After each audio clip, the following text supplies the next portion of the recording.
welcome to the Rochester Rhinos pregame show sponsored by Perry's Ice Cream. I'm your host, Joe Giuliano, and this afternoon, it's Game 3 of the season for the Rochester Raging Rhinos. Also Game 3 of the season for the Toronto Lynx. And for the Lynx, it's their 2006 home opener at Centennial Park Stadium. Don Stevens will have the kickoff about 30 minutes from now, a 4 p.m. kickoff. Today's game again, the Toronto Lynx hosting the Rochester Raging Rhinos. The Rhinos enter the match with a 2-0 record after a big weekend in Miami and Puerto Rico last Friday and Sunday. The Lynx haven't fared as well in their first 2 road matches of the season. April 22nd, a 2-0 loss at Virginia Beach, and April 29th, another 2-0 loss at Vancouver. Coach Callaway apparently will not make any changes from last week's powerhouse lineup.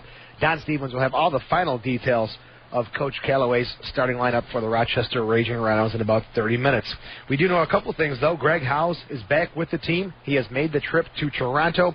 Frankie Sanfilippo is healthy, should be on the back line today, so Ricky Lewis should be available as a reserve for the Rochester Raging Rhinos this afternoon. It's been a great week for the Rhinos regarding the USL First Division Team of the Week. Scotty Vallow, with 2 shutouts last weekend, named to the team along with Tenwa T-Bone Bonsu. The defensive midfielder doing a great job against Zinho and Miami last weekend. And, of course, John Ball, 2 goals against Miami FC, named to Team of the Week and also named the USL First Division Player of the Week. Congratulations to John Ball, Scott Vallow, and T-Bone Bonsu. For the Lynx, it's been a busy week of bringing in new players. On Wednesday, the Lynx introduced 3 new signings. All 3 players are from Brazil, and they've been brought in to bolster the Lynx attack, who've yet to score a goal in 2006. The 3 new players signed by Toronto are Andre, a 29-year-old forward. The book on him, he's a creative player. He's also played in Italy and Brazil. Helinho, a 25-year-old attacking midfielder on the right side. His report, very versatile player, can also play striker. And Clayson, a 27-year-old central midfielder, left-footed player, very technical and creative. The Lynx are obviously looking for some scoring punch here early on in 2006. At the other end of the pitch, the Rhinos will be facing a very familiar face in Theo Zagar, who spent a season in Rochester. Zagar has been solid so far this year for Toronto. He's also the assistant coach for the Toronto Lynx. That's a brief preview of today's game between Rochester and Toronto. When we come back, we'll speak with Soccer Sam, who's live at Centennial Park Stadium, and hopefully get an update on the Rochester Rhinos women's team, their first ever match today against the Toronto Lady Lynx. You are listening to the Rochester Rhinos pregame show sponsored by Perry's Ice Cream. This is the Rhinos Broadcast Network.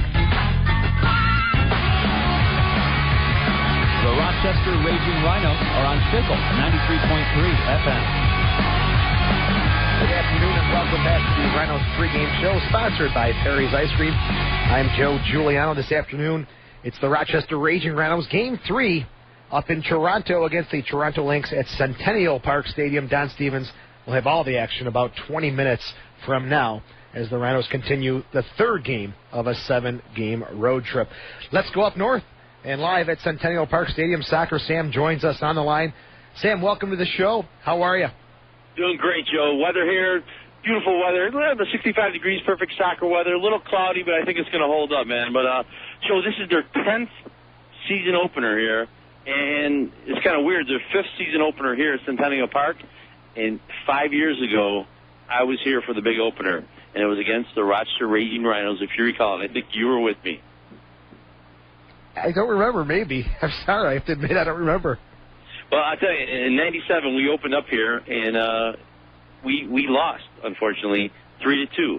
Goals by, get this, Dwayne Di Rosario, big star for the San Jose, well, former San Jose team, now the Houston team. Paul Stelteri, if you recall that. And dazzling, I'm talking dazzling Darren Tilley for the big opener 10 years ago against the Rhinos, the 3-2 victory. But here, 10th year, we got, I'd say, about 1,000 fans here right now. The women's game that was before our game, Joe, about 1,000 fans strong. I was pretty impressed. Now, do the women play at Centennial Park Stadium as well?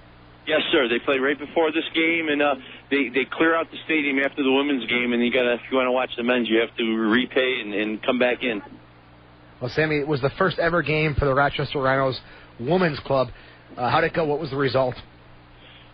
Well, the result was 7-0. I think a lot of the players were just signed early this week, and they're a few players short of being competitive in this league.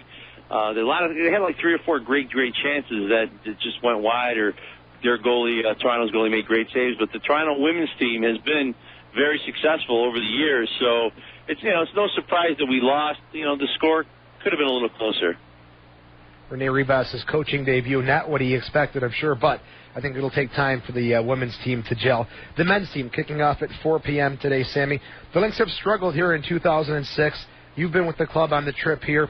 They're not taking this team lightly. Coach Callaway have the guys fired up for the match today? Definitely, Joe. They were just training on the field. I'm about 20 yards away from the field right now, and I haven't seen these guys work that hard in the last 2 games. They seem really focused, no one's smiling. Everybody's just sweating real hard and trying to build up a nice sweat before the game, and you can see the focus level that this game over the years. I mean, Robbie Ristademo is back with this team now, and John Ball's history in indoor and Greg House's history in indoor. And one player like the Robbie Ristademo can make a huge difference for a team like this if he's on his game. How about Frankie Sanfilippo? He didn't play in the match at Puerto Rico. He was down with an injury. Did you have a chance to watch him in warm-ups? Does he look like he's kind of favoring the injury? Joe, he was my focus on my video camera here to kind of see what was going to happen. I'm not sure if he's in the starting lineup or not, but he looks fit to me. He looks okay. He's running hard, going up and down, doing all his moves. I think he's pretty healed up. Soccer Sam, always great to hear from you. We'll talk to you during the post-game show. Enjoy the game, and I can't wait to get your 2 cents after today's match. All right, Joe. Thanks for your time. And they got a new samba band here. I got my dancing shoes on. I'll see you later. All right, Soccer Sam, patrolling Centennial Park Stadium. Thanks for your time as you prepare for the Rhinos and the Lynx kickoff. Coming up 4 p.m., Don Stevens calling all the action. It's the Rhinos and the Lynx. This is the pregame show sponsored by Perry's Ice Cream. You're listening to the Rhinos Broadcast Network. On Saturday, June 3rd, Rochester sports and entertainment landscape changes forever when your Rochester Rhinos begin play in the new downtown stadium. Soon, very soon, the crowd will erupt. The historic home opener is June 3rd, and everyone will receive thundersticks and enjoy postgame fireworks. Tickets go on sale Saturday at 10 a.m. For tickets, go to the stadium box office located off Smith Street, Ticketmaster.com, or call 232-1900. Soccertown, USA, your team, your turf. Thank you. I'm really happy to be here. Yeah. Well, tell us a little bit about the transition. I mean, you're coming over from Montreal, who's, of course, the arch rival of the Rhinos, and you're coming over here. Tell us a little bit about some of the changes that you had to adjust to and the little bit of differences between the 2 teams. Yeah, I think, being here, Rochester is recognized as, the biggest team in the A-League. So for me, it's an improvement, to come here and, show what I'm capable of doing. So it's an honor to play for the Rochester Rhino, and I totally understand that there's rivalry between them, and I love it. I think it's great. As a player, you just gotta get better and grow and try to reach a higher level. So I'm happy in the situation where I'm in right now. Okay. And what's some of the expectations for the team this year? I mean, your guys in Montreal were pretty well. I mean, you had best record in the league. Kind of struggled a little bit in the playoffs, as did the Rhinos. 7 games on the road to start the season, and you kind of gel as a team a little bit.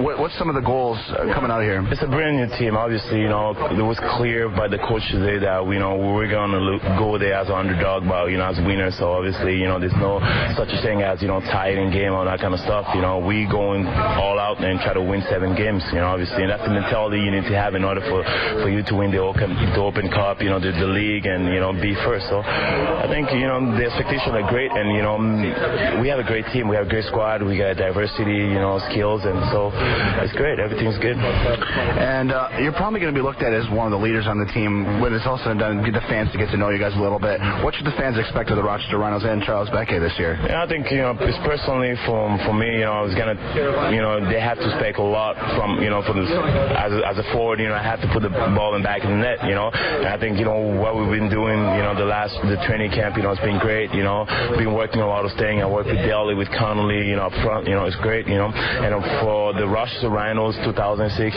We have a young team. Fast. fast, athletic, and fun to watch. So, there's a lot of things to see there this year, and I'm really excited to play at P-Tech especially. Charles, thank you very much for joining us on Rochester Rhinos pregame show. Yeah. Thank you very much to Charles Becky, and it looks like he's got a very positive outlook on the season. Joe, it was really good speaking with Charles this week, and he seems like he's very excited to be a part of the team. He's been brought in to be a big force up top, and him and Matthew Delicott are such strong, physical players that the San Filippos, the Balls, and the Johnny Manyangers will benefit from those guys doing the dirty, banging, hard work, and they'll feed off of those guys for sure. I absolutely agree, and he had a big weekend last weekend, too, definitely helping the Rhinos to their first victory of the season. And that's why he's brought here to score goals, so let's see if he continues today in Toronto. It'll be great stuff for the Rhinos coming up again. 4 p.m. kickoff. Don Stevens checking in here in about 10 or 15 minutes. We'll come back and look at some news and notes from the world of soccer. You're listening to the Rhinos pregame show, sponsored by Perry's Ice Cream on the Rhinos Broadcast Network. Welcome back to the Rochester Rhinos pregame show, sponsored by Perry's Ice Cream. I'm Joe Giuliano. And about 10 minutes away from kickoff, we'll send it up to Don Stevens at Centennial Park Stadium in Toronto. Looking at some news and notes from the world of soccer, Rhino individual game tickets went on sale this morning at 10 a.m. at the Paytech Park box office. Tickets are available at Ticketmaster.com and all Ticketmaster outlets, including Kaufman's department stores. You can also charge tickets by phone at 585-232-1900. And the Paytech Park box office will begin regular hours on Monday, May 15th, beginning at 10 a.m. So great news there for fans looking for individual tickets for Rhinos games or other games at Paytech Park. The United Soccer League has announced the 2006 USL First Division All-Star Game against English side Sheffield Wednesday on Wednesday, July 19th, will be broadcast on Fox Soccer Channel. Kickoff was scheduled for 7:30, but since Fox Soccer Channel is carrying the game, it's been moved to 8 p.m. down in Cary, North Carolina. And speaking of Toronto, big news from Toronto this week regarding Major League Soccer. The newest franchise in MLS will be called Toronto FC. The team name was named on Thursday at a news conference. Toronto FC beginning play in May 2007. A soccer-specific stadium under construction at Exhibition Place, 20,000 seats. Now Toronto becomes the 13th franchise in the MLS and the only one in Canada. Now, they used to have the Toronto Blizzard and Toronto Metros of the North American Soccer League, who did fold due to a lack of fan support. Sevilla won its first European trophy, beating Middlesbrough 4-0 Wednesday night in the UEFA Cup final between 2 goals by Enzo Maresca, 2 great goals by the Italian, who's not considered for the Italian World Cup team. And German champion Bayern Munich will play an exhibition match against Major League Soccer's New York Red Bulls on May 27th at Giant Stadium. Bayern Munich, missing several top players, will be playing in the World Cup. The Red Bulls also play an exhibition match against Spanish champion Barcelona on August the 12th. And finally, sad news from the world of soccer. NASL great Patrick Ace Nesselingwe, who played 11 seasons in the old North American Soccer League, died on Monday. He was 50 years old. Nesselingwe was discovered slumped in his car at a hotel in South Africa. He played for 4 NASL teams, the Miami Toros, the Denver Dynamos, Minnesota Kicks, and the Toronto Blizzard. So Ace Nesselingwe has passed away at the age of 50.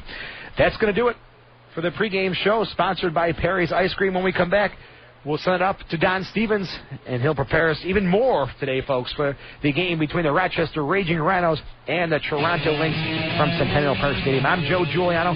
I'll be back with you on the postgame show tonight. So enjoy the game. You've been listening to the pregame show, sponsored by Perry's Ice Cream on the Rhinos Broadcast Network. Have a great night.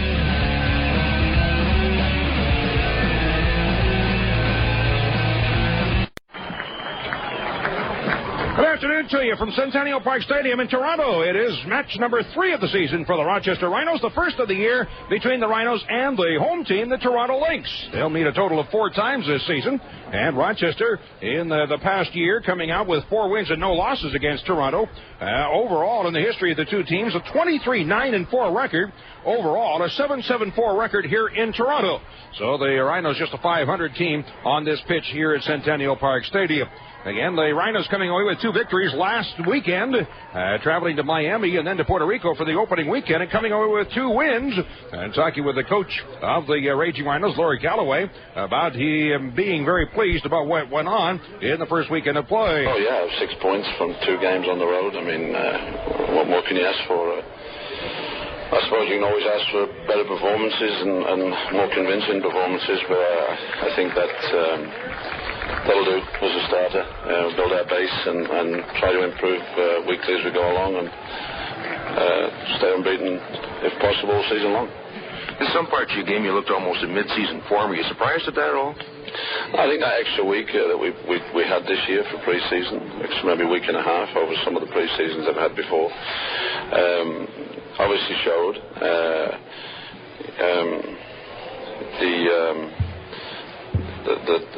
The opportunity that the rally trip gave us was to bond and get together and see a lot more of each of them we normally would have done in a conventional pre-season home, where you leave training, you go home, you spend it with your families, and that was our family for two and a half weeks, and I think that really was a key to the smoothness of the performances. We're still disjointed and lack cohesiveness in certain areas, which is to be understandable, and it's going to probably take 4 or 5 games like you did last year, but unfortunately last year we lost some of those games, whereas hopefully we can keep picking up results while we're getting it finally all together. Rochester Rhinos coach Laurie Calloway and the coach's comments brought to you by Zweigels, as we're about to get underway with this match here from Toronto. Starting out for the Rhinos will be Scott Vallow in goal, a 2-0 record on the season. The defensive role will include Frankie Sanfilippo returns from a 1-game injury, Kenny Burtz, Scott Balguda, and Nate Kraft. And through the midfield we'll see John Ball, Tim Wabansu, Janino, and then Johnny Manyonger, and up front Charles Becky and Matt Delicott. It'll be the same starting lineup that started game 1 of the season at Miami. And for the home team, Theo Zagar, the former Rhino, in goal down to my right, Joe Manicchioni and Rick Titus. On defense, along with Marco Badinovich, and then Andre, also a defender. And then through the midfield, we see Williams, Aristodemo, Decker, and Dodds, and up front, De Placido and Pulaski. And the ball downfield, slotted through, and out is Zagar to head it away out to the midfield circle. That's settled by Decker of the Lynx, and gets tied up, and stepping up is Kraft for the Rhinos. Cross midfield on the left wing side as he enters Toronto territory. The Rhinos shooting in the net to my right here in the first half of play. Taken away, but Kraft recovers the ball, and he'll work toward the middle, dropping it out to the 40, and Janino along the left wing side, ball after, but won't get there as it's hammered by Arango off on the far side for Williams. He'll spin around with the right foot, chips it ahead out to near midfield, popped up in the air, but that one spins out of bounds on the far side. A throw in for the Rhinos just across the midfield line in Toronto territory, and we're just getting underway here at Centennial Park Stadium. And the first of 4 meetings this year between the two teams. A foul was called as the ball will be placed and the restart to be taken by Juninho, who at the right foot chips a high one down to the 6, up in the air as Zagar to come down with the ball and holds on as he'll move the players away. Becky was on the doorstep. Zagar takes a look downfield, now drops the ball, dribbles it outside the 18, and he's going to push it a little further as all the players back off. And Zagar finally, from around the 25, will flight it downfield. Headed away out the near side by Birch, and the hit from Manyonger. He's watched one-on-one with Aristodemo. A pass through midfield. Janino slots it through up the right side. Here's Delicott on his horse across the 18 on the right side, passing front. Skips out the far end of the box, and it's picked up back in the zone around 15 yards out. Centering pass by Ball, deflected away out top to the 35. Manyonger pushed from behind as it's knocked off his foot, and Bonsu couldn't get to it. Recovered by the Lynx. Golden opportunity for the Rhinos, but never got a shot away. Pushed on the near side, kept in as the ball played up the near wing by Badinikovic, and brought away Aristodemo. Drops it back along the 25 in the middle. One touch ahead, stepping in to intercept Janino. Looked for the pass, but couldn't sneak it through. Taken by Manyonger. Chips it up the right side. Inside the 18. High chip shot, back post. Has dumped to the side of the net as Becky, and no call is made. And the ball is pushed away out to cross midfield on the far side.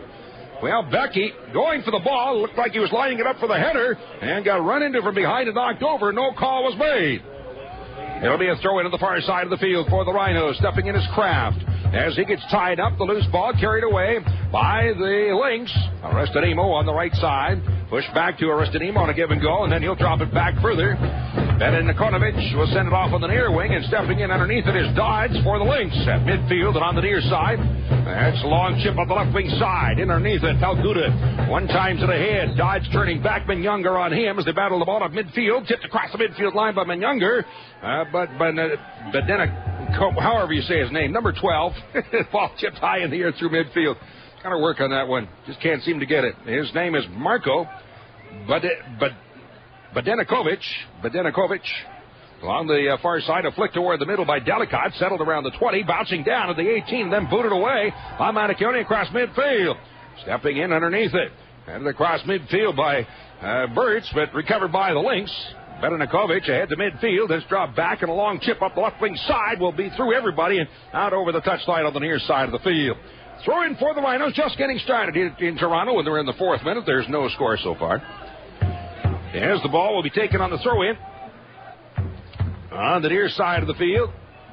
And the long throw-in, Sanfilippo, but rolled away out of his hand, never made it in play, so he'll do it all over again. Slipped out of his hand. And he's going to leave it there, Sanfilippo, for Burtz, who will step up for the throw-in again from about his own 25 on the near side of the field. The Rhinos shooting at the net to our right. Burtz with the long throw-in, flights it through midfield. Becky with a flick toward the middle.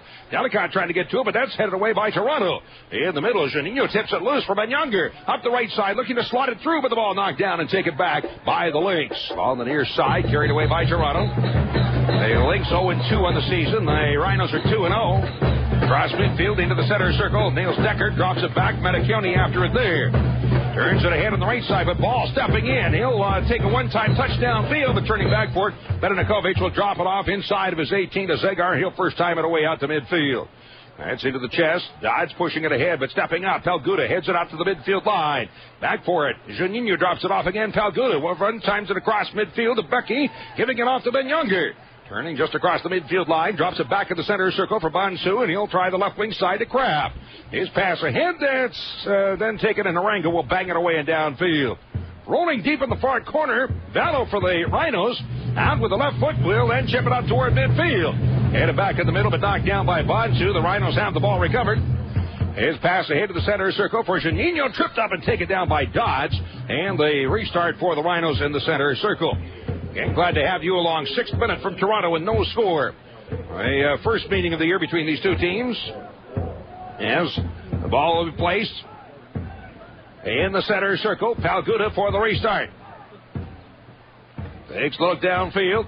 Waiting for players to move further away. And now with the left foot, chips a high one coming down around the 20. Delicott heads it toward the middle, down inside the 18, but booted away. And out to the center circle. And underneath it, Palguda. One tip ahead. It's Bonsu, pass on the near side, but stepping up to take it away. Badenovic as it's dropped back again, and Dodds will play it back inside of his own 18 to the keeper, Theo Zegar.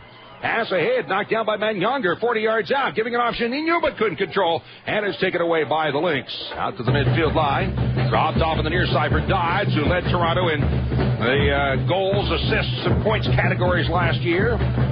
Aristodemo dropping it back for Dodge. Turned back as he's chased there by Delicott. Plays it back inside the 18. And Zegar will have to hustle as Becky's on the doorstep. And Zegar long up the far wing. Tipped across midfield into Rhino territory. Palguda back with the left foot. Boots it away. Back heel out to midfield by Kraft. But that's picked off by the Lynx. Aristodemo's pass. Turn bouncing away. Becky takes it from 25 yards out. Right foot kick. Diving to his left to come up with the ball at the left post is Zegar.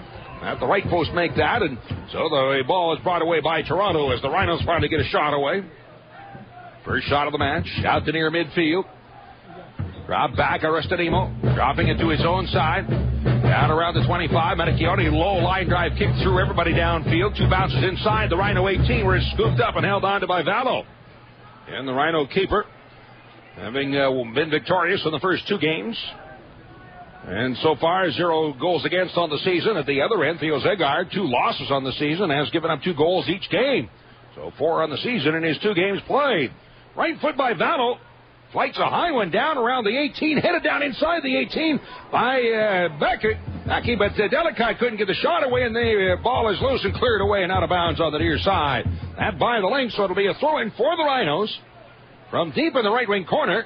As we have a moment, let's pause for station identification. This is the Rhinos Broadcast Network. You're on the new Fickle 93.3 FM, WFKL Fairport. proudly an Entercom communication station. The new Fickle 93.3 FM. Throwing out the right side. Burtz has that cannon throw in low into the box, but that one headed away and out top. Janino will first time it in the air, chips a high one down to the 8, and out to come in underneath it is Zigar. Keeper for the Lynx will throw it off on the far side. As Toronto now begins to attack, out to near midfield, center circle. Decker's pass knocked down, but still controlled by the Lynx, brought along the midfield line. DiPlacido pushing it out on the near side. Bedenovich, and that one is tipped away, taken back by the Rhinos. And across midfield is Ben Younger, where Rochester goes to the outside on the right wing for Burtz, who overlap. His draw back in the middle at the 20, and dumbing through by Delicott, but nobody there except for the Lynx, and the ball brought away by Toronto. Williams' head is tripped up, taken down as Kraft, and the whistle is blown as foul is called on Williams. So it'll be a free kick for the Rhinos. Just across the midfield line, a little bit to the left of center. Kraft is there. Looks like he'll take the kick. Looking downfield as the players move inside the box. Kraft has it. And here's the restart. Chips it down and around the 6 out to grab it as Agar holds on. He'll throw it off on the near side. And underneath it, Dodge turning back for the ball. Drops it off. Bedenovich sending it out to near midfield, and that would knock loose again. Now chipped into Rhino territory. Kraft is there, but heads it away and out of bounds. So it'll be a throw into the near side for the Lynx from around the Rochester 40. And a throw in bounds to DiPlacido. Running it down to the 35 in the middle of the field. Watched by Younger. Chips it down inside through the 18. Rolls out over the end line. And it'll be a goal kick for the Rhinos. These broadcasts all season long brought to you by many great sponsors, including the Messenger Post. Stay posted. Call 442-POST for subscription information. By Power Trip. Taste the power. And by Marina Dodge at 943 Ridge Road in Webster. Ball placed for the goal kick from Scott Vallow. With the right foot, drives it out through midfield. Cross in the center circle. Becky taken down in his battle with Titus. And it's played to Rochester side of midfield. Sanfilippo long up the right side for Younger. Turning back for the ball. Looks for the feed. Now he'll cross it down along inside. Headball in. Oh, just barely knocked down. As diving to his right as Agar got a hand on it. Knocked the ball down and comes up with it. Great head ball by Becky as that was headed for the lower left corner. So goal kick. As Agar kicks it high in the air. Floater through midfield. Look on by Williams. And a hand as this dropped back toward midfield. Played to the midfield line. Aristodemo to the outside. And a pass up the right wing by Arango. But stepping in to take it away, the Rhinos. Kraft dropping it back. Pelguda with a left foot. Chips it through midfield. Becky blocks it aside for Delicott. Return pass to the outside. Becky works the left wing side. Now chips it down inside. But too far ahead for Delicott. And out to grab it at his 8. Here's the keeper, Zigar. No score. We're in the 11th minute from Toronto. And brought away up the near wing across midfield. Tip to the outside. Battle for the ball. And Burtz, but knocked away by Poleski, who crashes into the Rochester player bench. He's up and all right. And foul was called. Or was it a throw-in with the ball out of bounds? Evidently the foul was called. This is being placed on the near side of the field right in front of the Rochester player bench. Bedenovich. Bedinakovic, whatever it is, number 12, with the left foot. Long cross down along the 18, and that one headed away by Pelguda on top.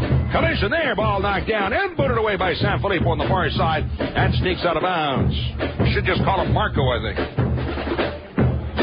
Bedinakovic. Well, a whole lot of discussion up here as to how you pronounce his name. I don't know if anybody asked him or not. Down along the 18, booted away by Burtz. Out to the 40 on the near side.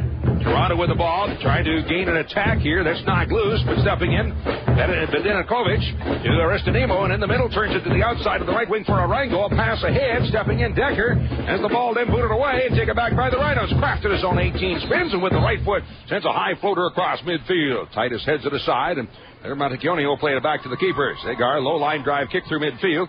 Tip toward the middle, turn to the outside, but offside flag in the air. Offside against the Lynx. First offside of the match. No score in the game. We're in the 13th minute here in Toronto. Rochester's third of 7 straight on the road in this month of May. And next up, it'll be off to the West Coast for games in Seattle, Portland, and Vancouver. Starting next Wednesday night from Seattle will be our next broadcast. On the restart, the Rhinos from their own 40 near the middle of the field. Kenny Burtz, the rookie defender, backing up, and now he'll serve it up. Line drive kick downfield and way out to around his 18 is Zigar to come up with a line drive kick. Holds on with the right foot. High boomer across midfield. Burtz stepping in behind DiPlacido, and the ball bouncing away for San Felipe. The Rhinos take it back. Across midfield, headed in the air again, back to about the same spot, and San Felipe dives it across midfield. As dropped to the outside, Juninho dropping it off for San Felipe, tripped up and taken down, but able to kick it across midfield, and the ball rolls out of bounds. Throwing on the near side for the Lynx, their own side of midfield. Badinakovic, cross midfield, pass ahead. Barleski, but boots that out of bounds again. Another throw in for the Lynx on the near side at the midfield line. Badinakovic. Out the left wing, San Felipe heads it back to where the midfield line. Aristodemo heads it to the outside. Badinakovic then will turn and play it all the way back to his keeper. Zagar gets the right foot on it to stop it. Challenging is Becky, but that's kicked away out to the midfield line. Stepping up, Becker heads it forward for Menyunger as he chips it by Badinakovic and turns to the outside, overlapping on the right wing of San Felipe. Across along the 60-foot hit ball. They score! Header off the left wing side on a great service from San Felipe to Delicate. Heads it inside the left post, and the Rhinos take a 1-0 lead. Beautiful setup, great feed by San Felipe. So the Rhinos scoring in the 15th minute to draw first blood here today in Toronto. Rochester goal again, 15th minute. As Delicate picks up his first of the season. And San Felipe with his first point. And the Rhinos up 1-0. All right, here we go again. Again, the Rhinos are attacking the net to my right here in the first half of play. Aristodemo, high shot over top of the crossbar by about 2 feet. A cannon of a shot, but missed just barely high. Goal kick for the Rhinos. Battle placing the ball at his 6. Rhinos home opener is June the 3rd, the inaugural match on Saturday, June the 3rd, against the Virginia Beach Mariners at Paytech Park. First game ever against at Paytech Park. Make sure you're there. Don't miss history again on Saturday, June the 3rd. Tickets are now on sale. A ball tipped out of bounds on the near side. Throw in just across the midfield line for the Rhinos. San Felipe with a throw in to Menyunger. As he turns toward the middle, sneaks by, gets away from Decker, turns back to his right, still with the ball. Tries to play it to the outside. Is booted away by Juninho, but over the touchline and out of play. Throw in on the near side for the Lynx. Around their own 25. Up the left wing side, and then booted through midfield and down into Rhino territory by Dodge. After it goes Burtz, turns to the outside, grabbing onto him, taking him down is Pileski on a tackle. And then he's going to turn and argue with the referee. The ref, by the way, Justin Tasser. The assistants, Denise Robinson and Joe Fletcher. And the fourth official is Steve DiPiero. Ball placed just outside the Rhinos' 18. With the right foot, Dowell will drive it out through midfield. Right it all the way down to the 25 of the Lynx, then pushed down on the outside on the near side. Up in the air, cross midfield, headed away by Burtz again into Toronto territory. Menyunger spun around and taken down. Has right arm grab, but no call is made. On the near wing and fed to the corner. After it, the race for the ball. Palgudo then will just hammer it up into the stands. Throw in on the near side for the Lynx from around the Rochester 15. Up for the throw in is Dodge. Jamie Dodge, 24-year-old from Hamilton, just down the road. And now we'll do it all over again. The throw in this time, Aristodemo drops it to the outside at the near end of the 18. Looking for the cross, blocked away by Menyunger. Up in the air, and Battle comes down with it just inside the near end of his 6. Brings the ball away, throws it on the ground at the right side for Juninho. Dropping it again on the near wing. Out of the right touchline, Menyunger. A pass ahead for Becky. That's knocked away, but recovered by Juninho. Dropped it off, and then taken away by the Lynx. Decker bringing it ahead. Still again, Juninho tips it away, and the Rhinos have it. Across midfield for Delicate. Drops it midfield, but then went sneaking by Menyunger. Rolls off on the near wing and taken back by the Lynx. Pass ahead. DiPlacido turning it up the left wing. As he's watched there by Delicate. Drops it off for Aristodemo, and it skips out of bounds. And it'll be a throw-in on the near side for the Rhinos. One change in the roster for this game tonight, added into the roster, and his return tonight is Greg Howes, has just made it back from Milwaukee of the MISL, Major Indoor Soccer League, so Howes is in the lineup and available in this game. Other than that, well, a couple of players taken out that were in the lineup before, and that being Mike Ambersley and Danny Kramer. Other than that, the Lineup pretty much the same for the Rhinos as it was last weekend. Players are available for substitution. Ricky Lewis, Connolly Adosian, Greg Howes, Jason Perry, Aaron Lyons, Neil Dombrowski, and, of course, the backup goalkeeper, Patrick Hannigan. That's into the Rhino 18, down around the 8, and sliding into the ball. Davano will grab it and hold on. So the Rhinos keeper has the ball. We're in the 18th minute of a 1-0 lead for the Rhinos over Toronto here at Centennial Park Stadium. Playing here twice this season, off of the near side, off the header from Sanfilippo, but skips out of bounds. Throw in on the near side for the Lynx, and a pass ahead. Blocked away momentarily by Manyunga, but recovered by the Lynx. And Bedinakovic sends it off in the center circle, and that'll be dropped off for Matacchione. On the right side, long chip downfield. One bounce inside the 18 and grabbed by Vallo at the far corner of the 18. So the Rhino keeper has the ball. Waits for the players to move away. Next time these two teams meet will be on July 21st in Rochester, then August 18th in Rochester, and then August 20th here in Toronto. That'll round out the 4 games between the two this season. Headed back to the midfield line, settled there by Kraft, turns it to the outside of the left wing and catching up to the ball at the touch side to keep it in. Now a low line drive kick through and down inside the 18. One hop skips into the keeper, Zegar. Throws it out on the near side. Bedinakovic on the near wing with the left foot will drive it through midfield. And went rolling to the end line and chased back by Birds. He double teamed there, able to turn and spins it away as he missed Dodds. Tried to put it off his leg and out, but missed. So it'll be a throw in on the near side for the Lynx. And around the Rochester 18. Dodds up to make the throw. He'll go short into the corner for Aristodemo. Turning around, trying to spin away as he's tackled there by Manyunger. And the ball rolling to the corner with the whistle to stop play. The ball out of bounds. So it'll be a throw-in for the Rhinos. Deep in the right wing corner. 20th minute now. A 1-0 lead for Rochester. Frankie Sanfilippo injured last game. And that's something you won't see very often. And missing a game because of an injury. He was very upset about missing that game, but he's right back in it here tonight. Pass toward the middle for Williams for the Lynx. Drops it back in the center circle for Arango. Has to turn back for the ball to the midfield line. Being challenged there, and the ball deflected away off of John Ball. The Rhinos have it. Delicate ahead for Becky. Cross midfield, but then it's chipped away off his foot by Arango. Backward Titus turns to get away from Delicate. Rolls it out on the near wing. Bedinakovic sends it through midfield, but the ball sneaking by Baleski. And down to the Rhino 20. Out is Vallo, and with the right foot will drive it out through midfield. Glided over everybody, and then nodded away and out of bounds. Throw in for the Rhinos from the Toronto 30 on the near side of the field. And Younger leaving it there, and Sanfilippo will move up for the throw-in. Shots 2-1 in favor of the Rhinos. I had 3-1. They had 2 shots and then scored on that goal, so of course that counts as a shot. It's got to be 3. Off of the near side, Becky is taken down and a tackle by Titus, so it'll be a foul and a free kick for the Rhinos. Caught it 15 yards out off the right wing side. Ball will be placed by Juninho. Right-footed kicker. Lynx have a small 2-man wall at the near end of the 18. Juninho lining them up. With the right foot, serves it along down in front. Head ball for the back post, and it's off of Manyunger, wide and out over the end line. A goal kick for Leo Zegar and the Toronto Lynx. Other sponsors of these broadcasts tonight include the Personal Health Approach, Rochester's upscale health club at 3450 Winton Place. Call 232-8888. Moliere Chevrolet Buick, West Main Street in Honeyway Falls, or online at Moliere.com. Also by Perry's Ice Cream. Life's a bowl of Perry's. Cross midfield into Rhino territory, off of the far wing. Lynx after the ball. Turning toward the middle, his ball takes it away, and then it's knocked away from him and turned out by Aristodemo.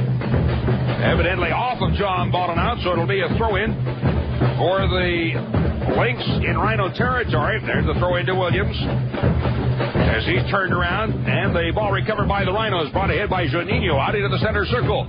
Sends it off to the open right wing side. Sanfilippo won't get to it. That one snuck out of bounds. So Juninho playing it to space, but too far ahead for Juninho.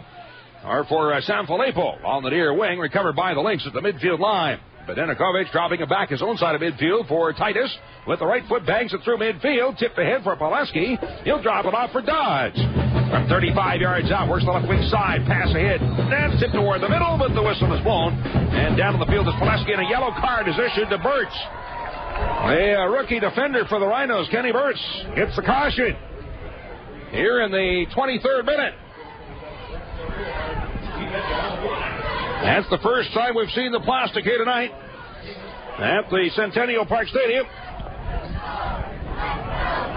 Ball placed 25 yards out off the left wing side. Badenokovic getting ready for the kick. As they jostle for position, a long feed into the box, and that's headed away and out off of the far wing by Becky, rolling to the far touchline and out of bounds. Throw in for Aristodemo on the links as he goes to the far end of the 18. Arango after there, being battled one-on-one by Bonsu. In the corner, and that's tipped away, or make that craft now down in front end. It's booted away out and downfield by Falguda. Chased back in his own zone by Monacchione. Nong is 35, rolls it to the outside on the near wing. Badenokovic dropping it back in the middle. Monacchione with the right foot will send a long floater downfield. The rolling ball will go to the end line and out over the end line. It'll be a goal kick for the Rhinos. Again, don't miss history. The first ever Rhinos game at Paytech Park inaugural match. Saturday, June 3rd against the Virginia Beach Mariners. Everyone will receive thundersticks, and make sure to stick around for the post-game fireworks. Tickets are now on sale. 24th minute from Toronto. 1-0 lead for the Rhinos. With the right foot, Dallo. They'll flight it through midfield. Down to the Toronto 35. Headed up in the middle by Titus. Getting to it, Aristodemo flicks it in the center circle. And a pass on the far wing recovered by Arango as he has his jersey tugged, and the foul is called on John Ball. Free kick from Toronto from their own 35 to the right of center. Right ahead, long ball flighted downfield, knotted aside by the Rhinos, but recovered in the middle. De Placido dropping into the outside on the near wing and moving up on the ball. Badenokovic with the right foot goes for net, and he'll crack it high and wide. Actually, it looked like it was on line, but way high, about 10 feet over the crossbar.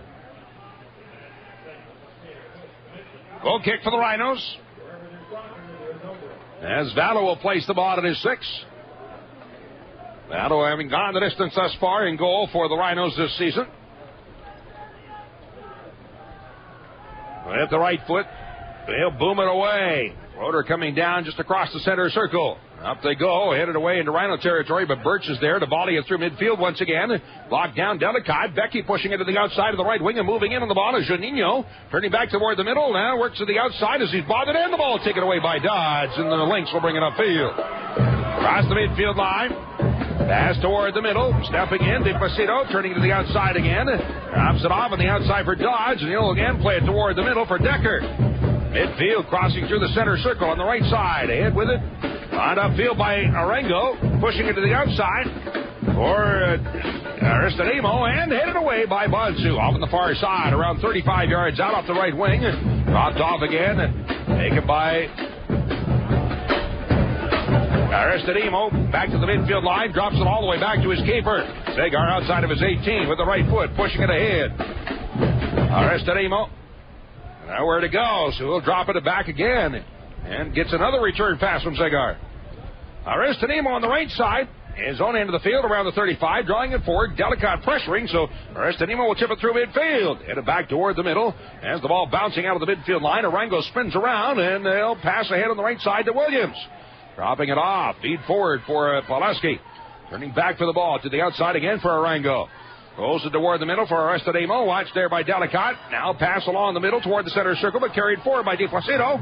Up the right side, pushing it to the outside for Williams. And the Lynx looking for a build-up. Here's a chip down inside the 6 and up in the air as Battle to come down with the ball. So the Lynx get the build-up, but couldn't get a finish on the ball.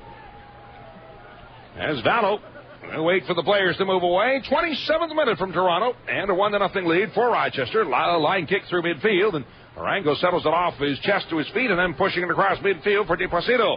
Turns it to the outside, running onto the open ball.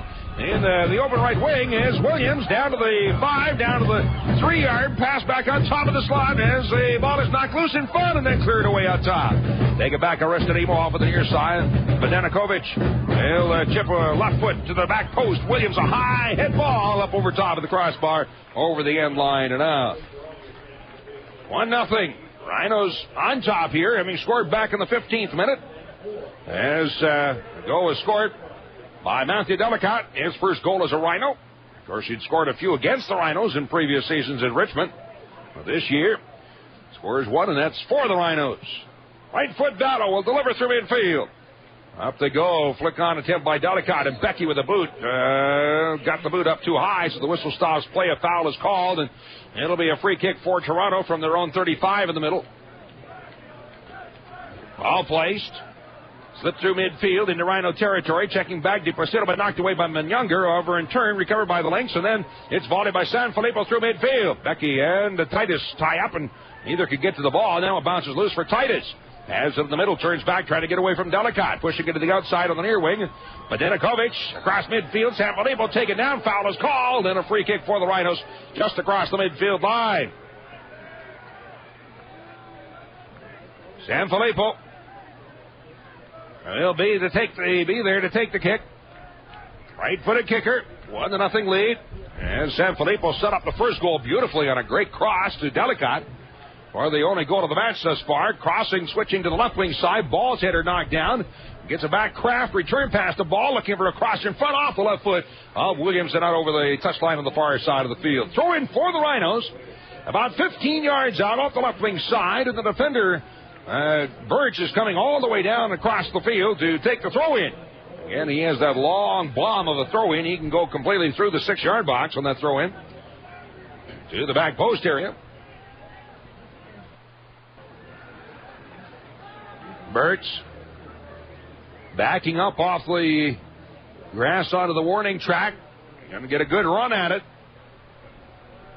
And here's the throw in. Goes short into the box. Flick on attempt, but that's then headed away outside and all the way out to around the 35. And Younger pushing it to the outside again. Birch in underneath it, but kicked away from him and rolls out to midfield. In underneath it, however, Sanfilippo tips it up the left side again. Pass toward the middle, stepping in underneath it. Bonsu cracks it in with a left foot, but got a little bit too much underneath it and pushed it high and wide to the right side over the end line. So it'll be a goal kick for the Toronto Lynx. Leo Zagar placing the ball at his 6. Zagar again has gone the distance thus far for Toronto. Zagar last year, 18 games played, had just 1 win against 11 losses and 6 ties for the Lynx last season. A 1.90 goals against average. And 0-4 with Rochester. 20 games. Here's a feed through in front, moving in. Pileski after the ball with a right foot roller. Blocked away by Battle. He stops Pileski, who was in all alone, elected to shoot from about 15 yards out, and Battle makes the save, and the ball booted out of bounds on the far side. Battle letting his teammates know that he doesn't appreciate the Toronto player getting in all alone. Great save by Battle. Throw it in the far side of the field for the Lynx. 15 yards out. Throw in is short. Aristodemo back to the outside. Cross along the 6. Picked up a 1 bounce. Got away from Battle, but he comes up with the ball as Pileski was right on the doorstep. Battle came up with the ball on one hop, but dropped it and had to turn back and pounce on it. 31st minute, as the Rhinos dodging a bullet right there. And a great save by Vallo with the right foot. Now Vallo will deliver downfield. Headed away off on the near side. Moved away by Dodge. Bicycled back out to midfield and headed away and out of bounds on the near side as DePlacido goes by. And the Rhinos will have the throw in. Sanfilippo on the near side. Takes the throw in, flights it through midfield. That's knotted in the air, but headed away back to the midfield line. Settled there. And controlled by Toronto. Aristodemo trying to chip it through. Ball blocked it momentarily. Now it's booted through on the near side. And that rolls out of bounds off the link. So it'll be Birch for the Rhinos to come up with the throw in. Birch off the right side from his own 35. Takes a look downfield looking for the open man. And there he'll deliver it through midfield. Becky tying up with Titus but holding on. And so the foul is called on Becky. Here's a few additional words for the referee, which I'm sure the ref really appreciated. 32nd minute. 1-0 in favor of the Lynx. Or in favor of the Rhinos over the Lynx. Long ball flighted into Rhino territory after it goes Kraft on the left wing side. Turns to get away from Williams, but is taken down. No call made. Ball brought away. Williams along the 18. Pileski turning in the middle. That's booted away at the last second by Birch and rolled out to the 35. Off on the near side. Badinakovic going for the back post. Williams heads it out to the far side of the 18 and moving down is Orango. Long high cross through the 6 on the near side. Headed back toward the middle by Dodds and knotted down on top. Badenikovic pass in the middle, but brought away by Janino. And the Rhinos bring it upfield. They head for Delicott, center circle. As he avoids one and another, and now moves it to the right side, turning it to the outside for Ball, who has switched sides with Ben Younger. Ball on the right wing side, across, Dental on the 6. Zagar punches it away out top. Ben Younger underneath it, with the right foot, cracks it in, but that's too high. Floats it wide, right of the net and out over the end line, and a goal kick for the Lynx. So Toronto will have the goal kick, 33rd minute. 1-0 lead for Rochester. Other sponsors of these broadcasts include Connolly Printing, the official printer for the Rhinos. Call 426-4150. By Harrow East Athletic Club, on the web at harroweast.com. And by Health Source Chiropractic. Patients now being accepted at the Canal Park Medical Complex. Call 225-6430. Goes down to the 18. Zagar out. He'll slide it ahead to Matacchione. Out the right side, chased from behind by Becky, but they feed across midfield into the center circle. Aristodemo challenged there by Ball, who gets a hand on his shoulder, pulls him down, so a foul is called on the Rhinos. Restart for the Lynx in the center circle. Becky and Aristodemo do a little pushing. Becky trying to delay Aristodemo, avoiding the quick restart, and does so as Matacchione now backing up on the ball with the right foot. Will send it up the near wing. Headed in the air, down inside, and out to grab it at his 8 is Vallow. Looks like maybe Perry might be coming into the match. Saw a couple of the Rhinos defenders looking maybe a little like they're a little out of gas already. Ball flighted downfield, headed back toward the middle circle. Turning Aristodemo, drawing it to the center circle, but that's knocked away. Sliding into the ball, De Placido in a collision with Kraft, and the foul is called on Kraft. So it'll be a restart for the Lynx just across the midfield line. Yes, it is. Birch is going to be coming out, and Perry is going in here in the 35th minute. Very early substitution as the rookie defender. Not sure exactly what might be the problem there, but Birch is out. And Perry is in the 35th minute. First sub of the match. Here's the restart for the Lynx.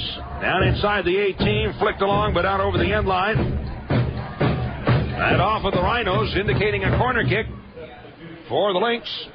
And it'll be the first corner of the match. This off the left wing side for Toronto to be taken by Dodds. Dodds, a right-footed kicker, in-swinging kick.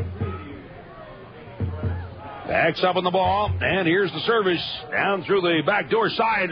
Side volley kick in, but that was shanked off the outside of his foot. And that over the end line. So weighing out, and it'll be a goal kick for the Rhinos.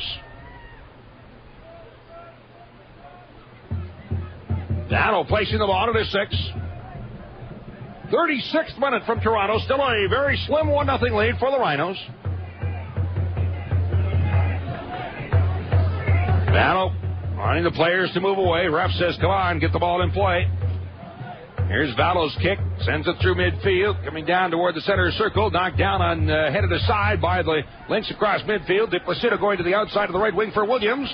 He'll draw it down to the 20. Turning back along the 18 toward the middle. Williams with a left foot of boot, and he puts it high over top of the crossbar and out. And all of a sudden, the Lynx, the team that's applying the pressure. Toronto getting some shots away here. Now they show on the score clock, even at 6 shots apiece. Dowdle placing the ball. That is 6. This is the 3rd match of the season for each team. Ball flighted through midfield. Titus heads it in the air, and that's not aside by Aristodemo, but right to Delicott, who then turns and he'll flick it forward to Ball. However, his pass in the middle picked off, and Aristodemo sends it through midfield. Getting to it, Palguda with a one-timer through midfield. Headed by Juninho, center circle for Menyunger. Turns it to the outside of the left flank for Kraft. Cross midfield and a feed forward, intercepted by the Lynx, but in turn take it right back by the Rhinos. And Younger through the center circle up the right side. Sanfilippo. Pass in the middle circle for Bansu. He'll drop it back for Perry. On the right flank, we'll send it downfield to open space, but then rolled away and then kicked away into Rhino territory. Stepping up, Palguda heads it across midfield. Oh, back into Rhino territories. Turn to the outside, De Placido to Dodds. Give her a return pass. Comes off with an ear wing, and Sanfilippo and Pileski collide, and the foul is called on Pileski. So it'll be a free kick for the Rhinos. 30 yards out. Ball wanting maybe a yellow card for Pileski, but won't get it. That's Matthew Pulaski, 23-year-old from Richmond Hill, Ontario. Battle will take the kick from the restart. He'll send it downfield and down around the 25 as Becky tying up with Titus once again, and Becky called on the foul. That's quite the battle between those two. Titus at 6'1", 175, and Becky at 6'2", 210. And I'll tell you, standing side by side, I don't know that Titus doesn't look taller than Becky. Played out of the near wing, blocked along the touchline by Ball, and Noel rolls away and out of bounds off the right foot of Ball. So a throw in for Toronto just across the midfield line. Dodds is slow getting up in that collision, and actually there was a foul was called. So it'll be a restart for the Lynx in Rhino territory off on the near side of the field. 39th minute from Centennial Park Stadium. Big announcement here in Toronto that the MLS is coming here to Toronto next year. All flighted now to the Rochester 18, headed aside, and a runtime roller in, scooped up off the line by Vallow. So holds on for the ball as the players now move away. Vallow, volley kick, high floater downfield. Titus heads it aside over the near wing. Dodds will then nod it back. But Denikovich sends it up the left wing side into Rhino territory. Perry is there to head it aside for Sanfilippo. With the left foot, spins it through midfield, but Titus then in turn boots it the other way, and Falguda will volley it right back into Rhino territory. That's to my right in the first half, but this one will roll away and out of bounds. So a throw in for the Lynx from around their own 20 on the near side. Throw in up the near wing, flicked by Dodds. Actually missed on it, so the Rhinos come up with the ball to hit for Delicott. 35 yards out in the middle as he's pushed off the ball. Now John Ball after it, trying to come away. Stepping in, Sanfilippo slides into the ball to deflect it aside, and Bunsu then chips it up the open right wing. Deep to the corner, headed away and out of bounds by the Lynx. Throw in on the near side for the Rhinos. And Perry will move up for the throw-in. Burtz came out of the game just a few moments ago. He ordinarily would be the one to take the throw-in, but he's out. And so now Perry will step in for the throw-in. Off the right wing side again. Caught it about 15 yards out. Perry's throw-in, line drive down around the 8. Head ball in, but just barely floated up over top of the crossbar. Off of it looked like Delicott. 40th minute here in Toronto, and a 1-0 lead for the Rhinos. Ziegler placing the ball. That is 6. Backs up on the ball. And here comes the service from the Toronto keeper. Lights it through midfield. Flicked by Bunsu, knocked down, recovered by the Lynx. They'll try the open side of the left wing for Dodge, but Sanfilippo getting to it first, and then he'll just hammer it up toward the stands. So a throw in deep in the left wing corner for Toronto. To be taken by Dodge. Jamie Dodge, 24-year-old. Goes short into the 18, the near end of the box, turns it back to the outside. Dodge the service down in front, hit it up in the air and outside. As they collide, going for the ball, let's put it in the air, down inside the 18 again. Williams on the left wing as he's pushed by Perry. Play goes on. As Williams goes down again, the ball rolls loose, and Vallow with it. We'll throw it off of the far wing ahead for Juninho. Off the left side, sneaks by one, taken down on a tackle, and getting the leg on him. It looked like Matacchione, and this should draw the yellow, and it will. And he stuck the right leg in under the feet of Juninho, took him down hard, and the yellow is issued. In the 41st minute to Matacchione. First caution of the night to the Lynx. So a restart for the Rhinos, their own side of midfield. And the kick to be taken by Kraft. Nate Kraft with the left foot. Taking his time. Now that sends a high floater down there around the 18, flicked toward the net, grabbed off his 6 by Ziegler. And the Toronto keeper with the ball will volley it out through midfield, but Sanfilippo's right there to head it back into Toronto territory.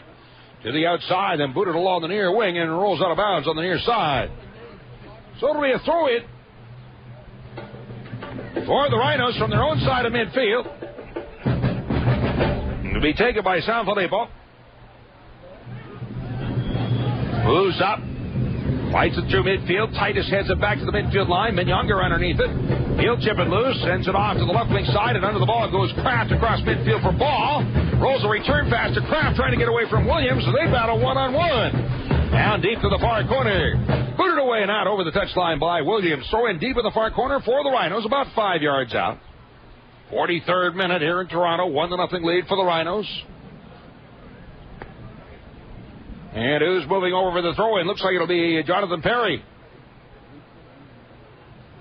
And we see down on the pitch his ball. It looks like maybe his left foot is cramping up. Rolling along, grabbing onto his left foot. Now he gets up and trying to walk it off. Running a little bit. Seems to be shaking it off all right. Perry will back up for the throw-in. And he's about 15 yards out now on the left wing side. Takes a look for the net, and here's the throw-in. Coming down the middle of the box, and up to grab it from 5 yards out of Ziegler.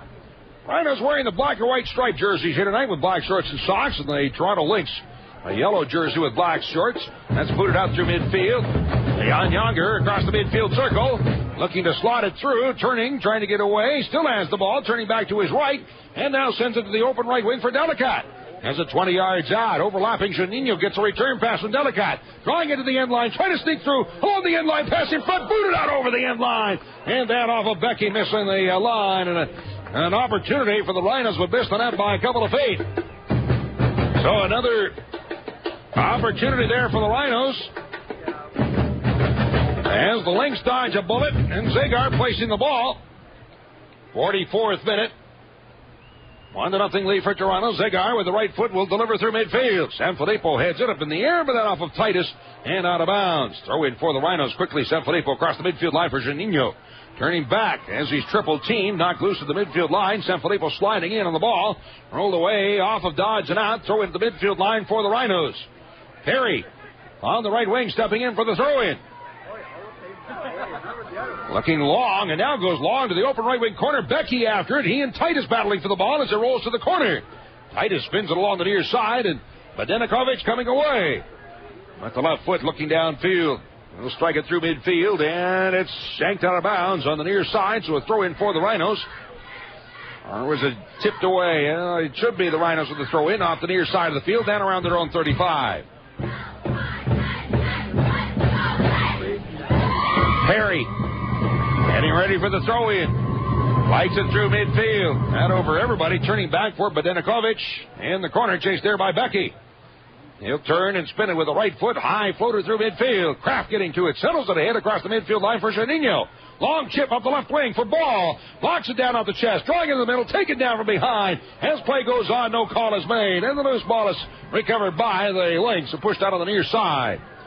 We're in stoppage time now here in Toronto. 2 minutes of additional time. Ball rolling deep to the corner, and it's out over the touchline. Throw in on the near side for the Rhinos, deep in their corner, their own corner. We're about 5 yards out on the right wing side for Toronto, or for the Rhinos. Perry set for the throw in, and here it is. High floater out to near midfield. Becky and Titus still battling, and the ball is out of bounds, out off of Titus and out. Throw in at midfield now for the Rhinos. And Younger up. He'll leave the ball there for Perry to step up for the throw-in. Perry getting set. Couple of steps forward. Long ball flighted deep to the corner. Becky after it, but in behind is Becky, or no, it's a foul is called. Foul is called on Becky as he and Titus have been battling each other all game. It's quite the wars there between those two. Stoppage time in the first half. Ball flighted downfield. Palguda heads it back toward the middle circle. Nodded forward, but stepping in underneath it, Sanfilippo knocks it down. Then it's brought away by Younger. In the midfield circle for Ball, turning back as he's blocked away and pulled out on the near side. A pass on the left wing for De Placido. As a foul is called, it'll be a restart for Toronto. Just across midfield into Rhino territory. Dodge leaving the ball there. Matacchione, right-footed kicker. Moving in for the kick. Serves it up. High for the right wing side. Deep in the far corner. Arango off the chest. Boots it along the 6.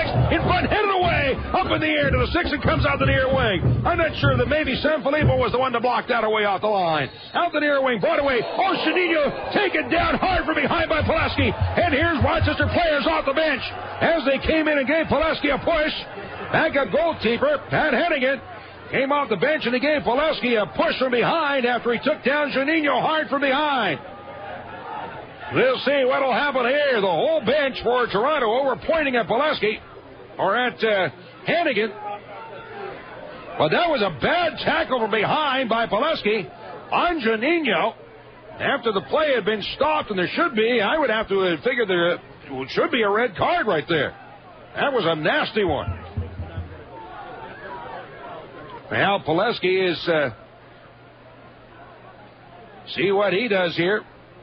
But Hannigan, who came off the Rochester bench and went after Pileski. Players are starting to move away now. The referee pushing the players away. I think they might even call that the half.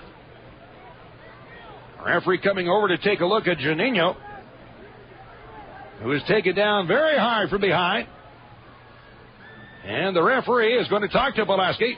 He's going to his back pocket. I think this will be the red. Yes, it will be. He's gone. So Pileski is gone. Red card has been issued.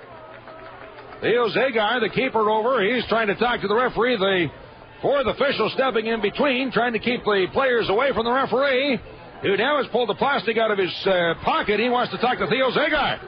I think he's going to draw a yellow. Yes, a caution on Zagar. Theo gets a yellow card, too, here in the 45th minute. So tempers are getting real short here in this one. We are at the half. And players have moved away and gone to the respective locker rooms. And I'm not sure that maybe Rhino backup goalkeeper Patrick Hannigan might be very lucky that he got away with that one coming out on the field to push Pileski, even though deservedly so, he is protecting going to help his teammate. But you can't do that. All right, we've completed one half. It should be an interesting second half here. After one half of play from Toronto, it's the Rhinos 1, the Lynx nothing. And this is the Raging Rhinos Radio Network. Well, an interesting end to the first half of play as a red card issued to Matthew Pileski. Also a caution to the Toronto Lynx goalkeeper, Theo Zagar. And I didn't see anybody getting a talking to on the Rochester side of things as Janino got up and under his own power after being attended to by the trainer. And Dave DePasquale seemed to be all right as he headed to the locker room again under his own power on a vicious tackle from behind. But anyway, the red card is issued. And starting off the second half, Toronto will be a man down. First half of play, the first goal was scored in the 15th minute. That by Matthew Delicott. His first goal as a Rhino. Delicott picking up his first of the season. And Frankie Sanfilippo assisting on a beautiful cross as Delicott with the head ball puts it inside the left post. And the Rhinos come away with a first goal of the match, now leading 1-0 as that was the only goal scored in the first half of play. Delicott from Sanfilippo. Unofficially, had 9 shots on the board, 9 shots for the Rhinos and 8 shots for Toronto. So Rochester leading in shots 9-8 in that first half of play. Also unofficial 1 corner for Toronto and no corners for the Rhinos. 1 offsides against Toronto and none against the Rhinos. So those again the unofficial stats in the first half of play. Scott Bellow had 1 tremendous save in that first half. He did have a couple of saves, but 1 huge save on one opportunity. Pileski with a golden chance, but couldn't sneak it by Bellow, and so the Rhino goalkeeper comes out on top, winning that battle, and keeps the goose egg on the board against Toronto. So there's your unofficial stats here for the first half of play. Again, we're at the half, and we're going to be talking next with the player of the week from the league last week around the USL First Division. Rhino John Ball is going to, we're going to talk to him in just a couple of moments, so stick around for that. Again, at the half here from Toronto, it is the Rhinos 1, the Lynx nothing, and this is the Rhinos Broadcast Network. Here at Centennial Park Stadium as the Rhinos have a slim 1-0 lead over the Toronto Lynx after one half of play. And a recheck of the Marina Dodge first half stats. The official statistician bringing me over the stats here. Great job. Again, Marina Dodge bringing you the statistics. Rochester leading 1-0 in that first half. Outshooting Toronto 9-8. 4 saves for Zagar, 2 saves for Ballo in that first half of play. Rochester had 9 fouls, and the Lynx had 6. Neither team offsides. 1 corner kick for Toronto and none for Rochester. So there are your official stats from the first half of play. And now talking with the Rhinos' John Ball, who returns for another season here. Got off to a great start with 2 goals in Game 1 against Miami, and asked him about that first game and an excellent performance in game number 1. Yeah, it was my first opening day ever in this league, and I came out with a bang, and the team came out with a bang, and got the 6 points on the road. It was good. Now, why was that your first opening day ever? I've just been playing indoor for the past 10 years, and the team's fortunate enough to go into the playoffs and the finals a couple times, and never really made opening night. So that meant something to you, playing an opening night game? Oh, for sure. It always means a lot to play an opening night, whether it's indoor or outdoor. When you come in mid-season, you feel like you're a little bit behind the 8 ball. Now I feel like I'm right here around the same page with everybody else. All right, now you mentioned the indoor game. How did it go for you this year? It was all right. I didn't have a great time in Chicago, but once I got traded to California, it worked out well, and we won some games. It helped the organization grow a bit, but, it didn't pan out the way I wanted to. But in the long run, it sent me here early, and I'm happy to be here. Now, sometimes the concern about coming out of indoor to the outdoor is the fatigue factor. Did you come to Rochester tired? Did you come rejuvenated or what? No, I took a week off. Me and my wife just stayed at home for a while, and we hung out with our family and friends, and that's exactly what I needed, was that week off to rejuvenate my body and my mind, and now I got the right mindset, and the team's doing well, so I'm ready to play. And you come in game 1, score a couple of goals, you get the Player of the Week honors and for the week. So did that mean something to you? You know what? The accolades really don't mean anything. The bottom line is you want rings, you want championships, and you want wins. And we started off with 2 wins, and last week it happened to be me. This week it could be Johnny or Charles Gerbeck or Matt Delicott. So it's a team game, and the bottom line is you want your fingers covered at the end of the day. Now you come into Rochester this year, you walk in the locker room, and here's a whole bunch of new faces. It's like going to a new team, isn't it? Yeah, it sure is. But you still got some good guys from last year, and you got guys that you played against a couple of years. Charles and Johnny and Matt, and we got some good young guys from Kenny, and so coach did a good job bringing in some new players and new faces. So that's going to rejuvenate the organization. You're sort of like the old guy now. Do you feel that way? No, not at all. I'm young at heart, and I have fun. I joke and clown with all of them, and just as long as I see an older guy like myself keep loose, and then I'll keep them loose and not keep them tight before a match. But are you feeling pressure that you have to be the one to contribute? No, not at all. It's a team game. We have 11 solid players start day in and day out, and even our second team's really good. So, the only pressure you feel is to get on the field. That's the only pressure. But other than that, once you're on the field, it's something that you've been doing your whole life, so that's the easy part. How about you as a teacher for all the young guys that are on the team? Do you feel that that's part of your role? A little bit. I'll help them out, in my experiences, like from going out and, what to do, what not to do. And, I'll give them a little bit of advice, but if they take it, they take it. If they don't, they don't. I'm not going to be upset about it. What about you? What are you wanting to accomplish this year? The obvious is a championship, but what do you personally want to accomplish this year? Every time I step on the field, I just want to win. I want to win everything, and I like to be all league and all-star in this league like I have been in the past. But the bottom line is championships, and that's all I really care about, and that's all I really want.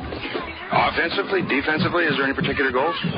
Offensively, I like to be a 10-10 player, and defensively, I like to help our team have as many shutouts as possible. All right, do you feel like you're at your top of your game right now? You're playing very well. Do you feel like you're really up there? I'm really confident right now in my game. I feel that the confidence it puts you on the field the way you're going to play the way you want to play, and I think everything's working for me right now. The shots are going in, the passes are going. So yeah, I feel like I'm really on top of my game right now at this stage of my career. How about this team? It's all new, a bunch of new guys, and of course second-year coach. So how about the team? How do you think it's going to fare?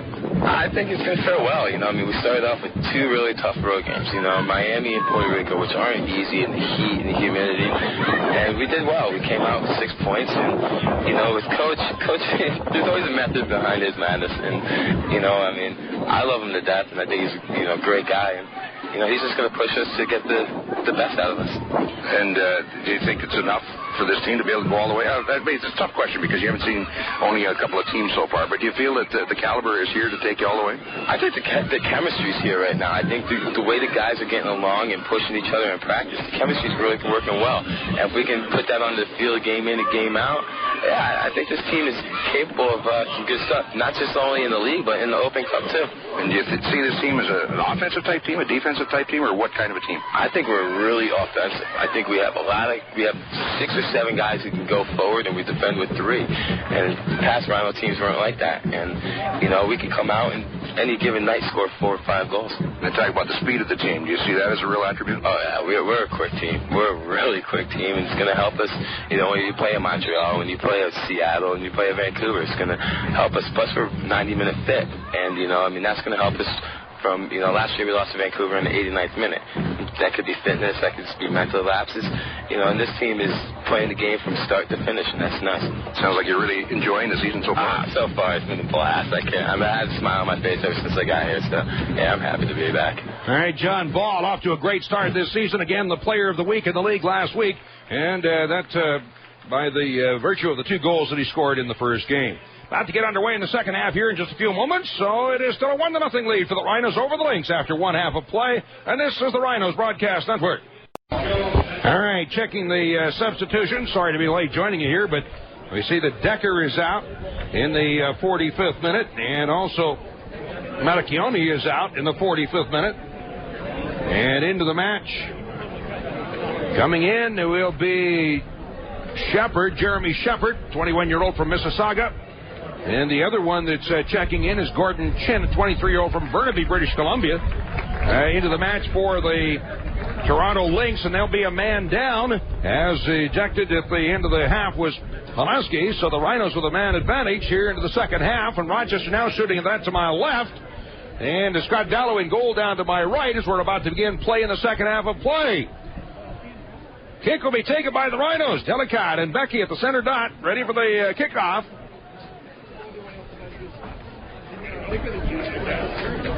And for the Rhinos, it doesn't appear that there are any changes in the second half of play. I only see 1 Rochester player on the bench, now 2. So the other, I see a couple of players warming up, so there will be probably some substitutions coming up here shortly. All right, here we go in the second half with the ball flighted through midfield, headed back into Rhino territory, center circle. That's popped in the air by Bonsu out of the near wing as Becky tripped up off of Marengo and goes down. And will throw it on the near side for the Rhinos, 35 yards out off the left wing side. Trying to be taken by Kraft. He'll go short on the throw-in. Bonsu helping out, drawing it to the outside again for Kraft. That's then pushed away from him and brought up the right side by Shepard across midfield into Rhino territory. Shepard stumbles, goes down, but does get a pass away as it's dropped out toward the middle for Chin. As he'll spin around, Gordon Chin, drawing it back to midfield. Knocked away by Juninho, but recovered by Arango for the Lynx on a return pass into the center circle for Chin. He'll try the left flank. And there, kicked across midfield, but booted away by Perry out to the midfield line from Younger. Into Toronto territory as he sneaks by Bendenovich. And off on the far wing, recovered again by Bendenovich. See, now I thought I had it there, and I forgot again how to say his name. You know what? Somebody get that guy out of here. He can't play in this league. That's down inside the 18, and Zegar with the right foot will boot it through midfield. Center circle blocked aside. Chin turning to the outside of the right wing for Williams. He'll draw it ahead down to midfield, being chased to the outside. Kraft stepping in to take the ball away. Pass out to midfield. Becky after it as he is upended, but does draw the ball back to around the 35 and now pushed out on the far wing, and ahead is Sanfilippo for the Rhinos and into Toronto territory. To Juninho. Chips it on the return pass on the outside. In line. Here's a cross down along the 6. Head ball comes out the near end. Nice setup on a service from Sanfilippo. But the ball then is cleared away and out on the near wing. Throwing off the left wing side for the Rhinos. Ball will move over to take the throw in. John Ball from 10 yards out off the left wing side. He looks it over, goes short on the throw into the 6. Becky at the end line, but it got away from him, rolled out over the end line. It'll be a goal kick for the Toronto Lynx. Individual game tickets for the 2006 season now on sale. Get tickets at Paytech Park box office, Ticketmaster.com, or call Ticketmaster at 232-1900. Tickets again are now on sale. Individual game tickets, and that includes for opening night, June the 3rd. Zegar will flight it through midfield, over the near wing, headed in the air. Ball will bicycle across midfield, and clipped on the right foot, and we'll have referee coming over to talk to Chin, who gets the yellow card. Here in the 48th minute. So that's the third caution against Toronto to go along with one ejection thus far. Restart for the Rhinos at the midfield line. Kraft with the left foot. Chips it down to the 18, but that's booted away by Aristodamo on top. Rhinos after it. Getting a little communication problem. Finally somebody decides to play the ball. Brought away with Younger, dropping it back at the 35 for Bansu. Rolls it off of the near wing and stepping up is Kraft on the left wing side. Again a chip down. That's blocked away. Becky in the middle. Ball turning to his right. Takes a shot. But man, he missed that by about a month and a half wide right. Put it way high and way wide of the net. I think actually probably shanked it off the outside of his foot. So it'll be a goal kick for the Lynx. Theo Zagar with the right foot drawing it forward. Flights it through midfield. The wind seemingly picking up here at Centennial Park Stadium. That went down it across midfield and out of bounds on the far side. To throw in for the Lynx from their own 35 on the far side of the field. Well, it looks like it's getting kind of nasty from behind us. Through midfield and now into Rhino territory. That's headed up in the air and the foul is called and there'll be a restart for Toronto. Again from 35 yards out off the left wing side. Might be seeing some rain coming up from the west and southwest. Ball rolled along the 35 in the middle. Chin stepping up. Trying to get a shot away. Takes a crack at the ball, but that's high and wide to the right side. Out over the end line and that off of the Rhinos. So it'll be a corner kick for Toronto. Corner kick for the Lynx. Right wing side, Aristodamo will take the kick. Aristodamo at 5'6", 140 pounds. Low line drive kick into the box, but knocked down on top and headed away and out by Juninho. Settled out at the 30 and dropped back into the center circle dodge. Pushed off with the near side by Williams up the right wing, but stepping in, crash sliding into the ball as he gets up for the ball again, and this time boots it up into the stands. Throw in on the near side of the field for the Lynx. From around the Rochester 18 on the near side. As they get a ball. Recovered. Williams takes the throw in, goes short to Aristodamo, pushing it right back to Williams. Return pass Aristodamo. Sneaks it through with the right foot, but Bansu steps in to knock it away, and Becky then will draw it off for Juninho. His pass out to the center circle, and turning back for it. Badinavkovic into Rochester territory on the far wing for Shepard. On him is Perry. As the ball got away from Perry off the left foot and out over the touchline, and throw in on the far side of the field for Toronto from around the Rochester 15. 6th minute of the second half. And a 1-0 lead for the Rhinos. There's the ball in. Stepping in Younger, tying up as the ball then chipped down to the Rochester 18. And it's played aside, then pushed off by Aristodamo, the near corner. He and Ball pushing at each other. Out the near end of the box and rolls out over the end line. And just to the end line side of the flag in the corner, so it'll be a corner kick for the Lynx. Second corner of the half, third of the match. Aristodamo placing the ball at the right wing side. With the right foot, high chip for the back post. Up they go, but headed away out of the box. And it is then sent through out of the near side at the near end of the 18. Aristodamo going again for the back post. High ball flights it through the 18, headed away and out top. Chin after it. Out back at midfield into the center circle. Taken there by Williams. Goes long to the left wing side. Hit ball down inside. Moving in Shepard with a left foot and cracking the ball. And he misses. Puts it high and wide. Bends it wide left of the net.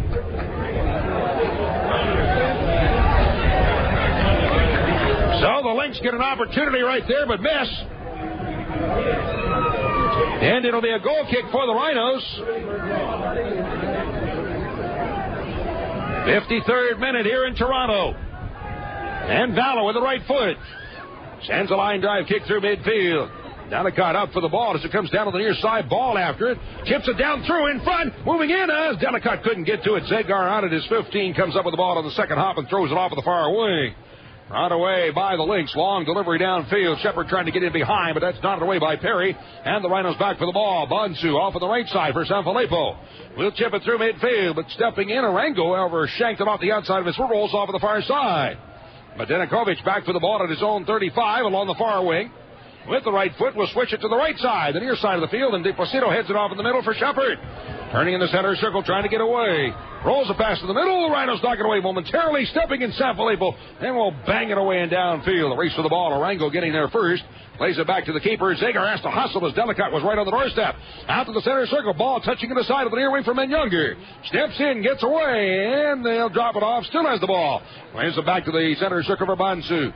Rolls a feed forward. Menyunger turns into the open right wing side for Sanfilippo running onto the ball. Back toward the middle, Menyunger to Bansu. 35 yards out, a hit for ball. Return pass, Bansu in the middle. Moving to his left. Turns it to the outside of the 18 at the near end. Taken by Juninho, spinning from side to side, and the ball then tipped away and out by Williams. Throwing to the near side of the field for the Rhinos. Inside the box to Becky. Chips it along the 18, but that's headed away and out top. In underneath it, Bansu touching it forward. Menyunger turning to his left, can't get his shot away. That's booted away, but blocked again by Bansu. However, popped him in the ear, might have been a handball. The whistle stops play. Free kick for Toronto. From their own 25 in the middle of the field. Titus on the restart, pushing it to the outside. Or Badinakovic, and a shot through the midfield circle. Hold ahead on the near wing and again. Turn to the outside. Williams up the right wing. Long chip downfield, but blocked away by Palguda on the near side for Kraft. Rolls a pass ahead for Juninho. Turning upfield, and he's run over by Williams. Play goes on. On the near wing, Menyunger drops it back, and stepping up Palguda with the left foot. Sends a high floater downfield on the left wing side. After it, Becky and Arango battling for the ball, and Arango will kick it out over the end line. It'll be a corner kick for the Rhinos. Corner kick for Rochester off the left wing side. 55th minute. And a 1-0 lead for Rochester. Well, the Lynx just signing 3 more Brazilian players that are here. A couple of them in the lineup tonight. Heleno is one. Andre is another. Clayson is the other. And they had signed one earlier. Has already played a game. Neto. That's a high floater through the corner out the back door side, and it's off of Williams out over the end line, or was it? No, he did not touch the ball, so it'll be a goal kick. So the first corner of the match for the Rhinos gets nowhere, and a goal kick for Toronto. Zagar pushing the players away. We're in the 11th minute of the second half. With the right foot, Zagar.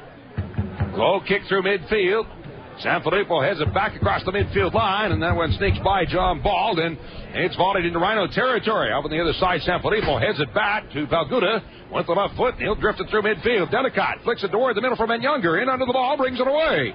Down to the 35, turns to his right, then slows it up as he looks for opening to help catch up. It's pass on the right side. Ball, return pass in front, but knocked down in the box. And the Rhinos want a handball, but don't get it. Off of the far wing, brought away by the Lynx and across midfield. Stepping in to take it away is Perry. Got away from him and out of bounds. Throw in on the far side of the field, just across midfield for the Lynx. Badinakovic goes the throw in there for Estanimo. Dropping it back on the return pass. In the middle, moving in is taken away by Juninho. To the outside, Menyunger approaching midfield. Long chip downfield. Becky trying to get underneath it as he battles Titus for the ball. At the far end of the 18, looking for a cross down in front. He'll chip it then back along the 18, bouncing, knocked down by Delicott. Back heel, and Juninho with a left foot runner roller is wide of the net out over the end line. It'll be a goal kick for the Lynx. Sponsors of these broadcasts include Yoma, the official uniform supplier to the Rhinos, available at Eurotech at the Rochester Sports Garden. By Food Link, Abundance Shared, and by Farish Group. Relax and enjoy stress-free living in your Farish apartment. See them all at Farish.com. Substitution coming up. Dodge will be coming out, and Neto will be going in. One of the new Brazilian players, Osni Neto, 27-year-old from Sao Paulo. Here in the 57th minute. 57th minute, Neto is in, and Dodge is out. Far side of the field. Out of bounds. This time throw in for the Rhinos across the way. 1 goal scored in the match. Stat by the Rhinos back in the 15th minute. Nate Delicott finishing a great cross from Frankie Sanfilippo with a head ball. That one flicked forward. Rhinos after it. Served up along the 18 and pushed out on the near side. In underneath the ball, and his ball takes a shot, blocked away. Out over the end line. Ball looking for the handball call, but doesn't get it. And the ball then delivered out to midfield. On ball, just didn't get the shot away quick enough. As they Lynx were able to close the door. Down inside the Rhino 18, played away to Vallow, has to hustle the first time it out to midfield. Ball off the chest, but blocked away and out of bounds. Throw in for the Lynx on the near side of the field. To be taken by Williams, and another substitution coming up. As Aristodemo will be out, and Baxter coming in the 59th minute. 59th minute, Aristodemo out. Baxter is in. And that being Darren Baxter, a 24-year-old from Brighton, England. Out of midfield, Janino. Center circle, giving it off and brought forward by Menyunger, looking to slot the ball through to Delicott, but Arango gets his left foot on it. Knocked down to the 18 and hustling is Zagar, getting to the ball first. As Hill with the right foot hammered out across midfield to the far side. Drop back into Toronto territory along the midfield circle. Brought forward to the circle, slowed up. Dropped away by Neto off on the left wing side again, and a pass up the wing. Chin, his feet ahead. Giving it off to Baxter. It's back at the midfield line, and now recovered by Toronto in their own end of the field, which is to my left here in the second half of play. Off on the near wing, Williams up the right side. And that's blocked away again downfield by Kraft. And turning back for goal, the Lynx. At midfield on the near side, DiPlacido runs into Kraft and Pelgood, or make that Delicott on him. They collide and go down. Foul is called on the Rhinos. 15th minute of the second half. 1-0 lead for the Rhinos. Push to the outside in the far wing. Brought across midfield line. Neto on the attack, down to the Rochester 35, looking for the through ball to Shepard, then pushed to the outside again. Medinikovic, long cross down through the box and floats it through the 18 out the near side. However, offside flag is in the air. So offside against the Lynx. And a free kick for the Rhinos from around their own 15. In the middle of the field. It's even more fun to go to a Rhinos game with a group of friends, family, or co-workers. Group rights are available for groups of 10 or more. Call 454-KICK to book your group outing. Vallow placing the ball with the right foot. Sends a floater down through midfield. Arango heads it in the air. Then he stumbles and goes down as he put the ball out of bounds. A throw in on the near side for the Rhinos from the Toronto 20. It'll be the throw in for John Ball. Looks it over.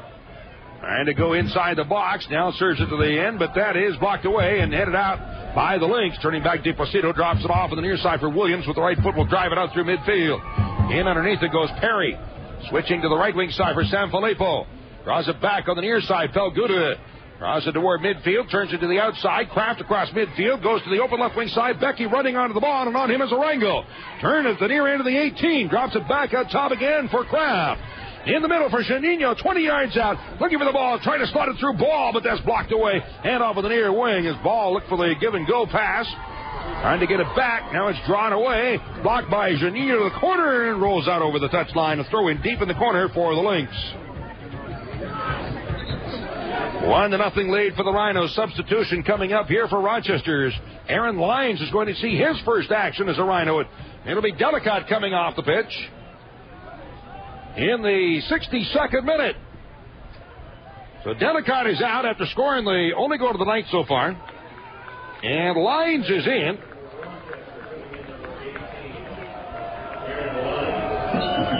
Aaron Lyons into the match.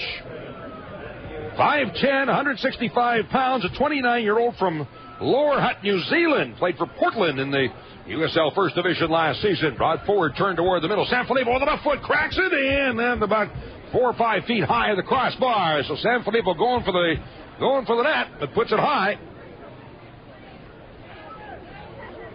Haven't been very many shots here in the second half in comparison to the first half of play. Goal kick from Zigar. Flights it through midfield. As that one headed aside, a foul is called on the Lynx, so it'll be a free kick for the Rhinos from their own 35 on the near side of the field. And Vallow will bring the ball out and place it for the goal for the free kick, restart. Vallow moving the players away. 18th minute, second half. Still a 1-0 lead for the Rhinos. Vallow with the right foot. Line drive kick down inside the 18. Becky with a flick on toward the net, and Zagar picks it up on the first hop. And she was being chased there by Menyunger. Here's Zagar. Waits and moves the players away. Draws it ahead outside the 18. Looking downfield with the right foot. They'll then send a kick downfield. Up they go, headed away by Palguda out the near side. Lyons trying to get to it, but can't. Locked away. Now Lyons able to touch it back. Palguda moving into the ball, and that rolls away off of Shepard and out, and throw in on the near side for the Rhinos. From around their own 25 on the near side of the field. Kraft for the throw in. Sends a high floater across midfield to Becky. Dropping it back at the midfield line. Tripped up, taken down hard is Janino on the tackle by Baxter. And another yellow card. Baxter coming in hard, cleats up. Draws the yellow card. Another caution to the Lynx. And this one here in the 64th minute. Now we've seen a lot of bookwork from the referee here tonight as far as the Toronto Lynx are concerned. Restart for the Rhinos, their own side of midfield. Rhinos are already a man advantage as the Lynx forward, Matthew Pulaski, received the red card, ejection, right at the end of the first half on a very hard tackle from behind on Janino. Seems like he's been the target all night long. All pushed out on the near side. Janino in underneath it, chips it at the left side, but it was skipping away and out of bounds. Throw in for the Lynx. On their own 20 on the near side. Williams going back with a throw into Arango. Trying to boot it away, but that blocked away off of Becky and out on the near side. Charles Becky's played an excellent game here tonight. Throw in on the near side to Placido. Drawing it toward the middle, stepping in Arango. Hammers it out through midfield, and turning back for it goes Perry. She's chased there by Shepard. Perry blocking, and the ball rolls out of bounds. Throw in on the near side of the field for the Rhinos from their own 25. Kraft back for the throw in. 1-0 lead for the Rhinos.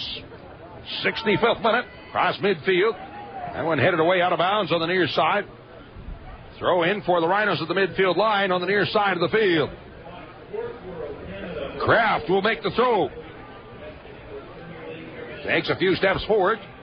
High floating throw in up the left wing side. Becky flicks it along the 18, but Titus is back to head of the side. Moving into the ball is Becky, but can't come up with it.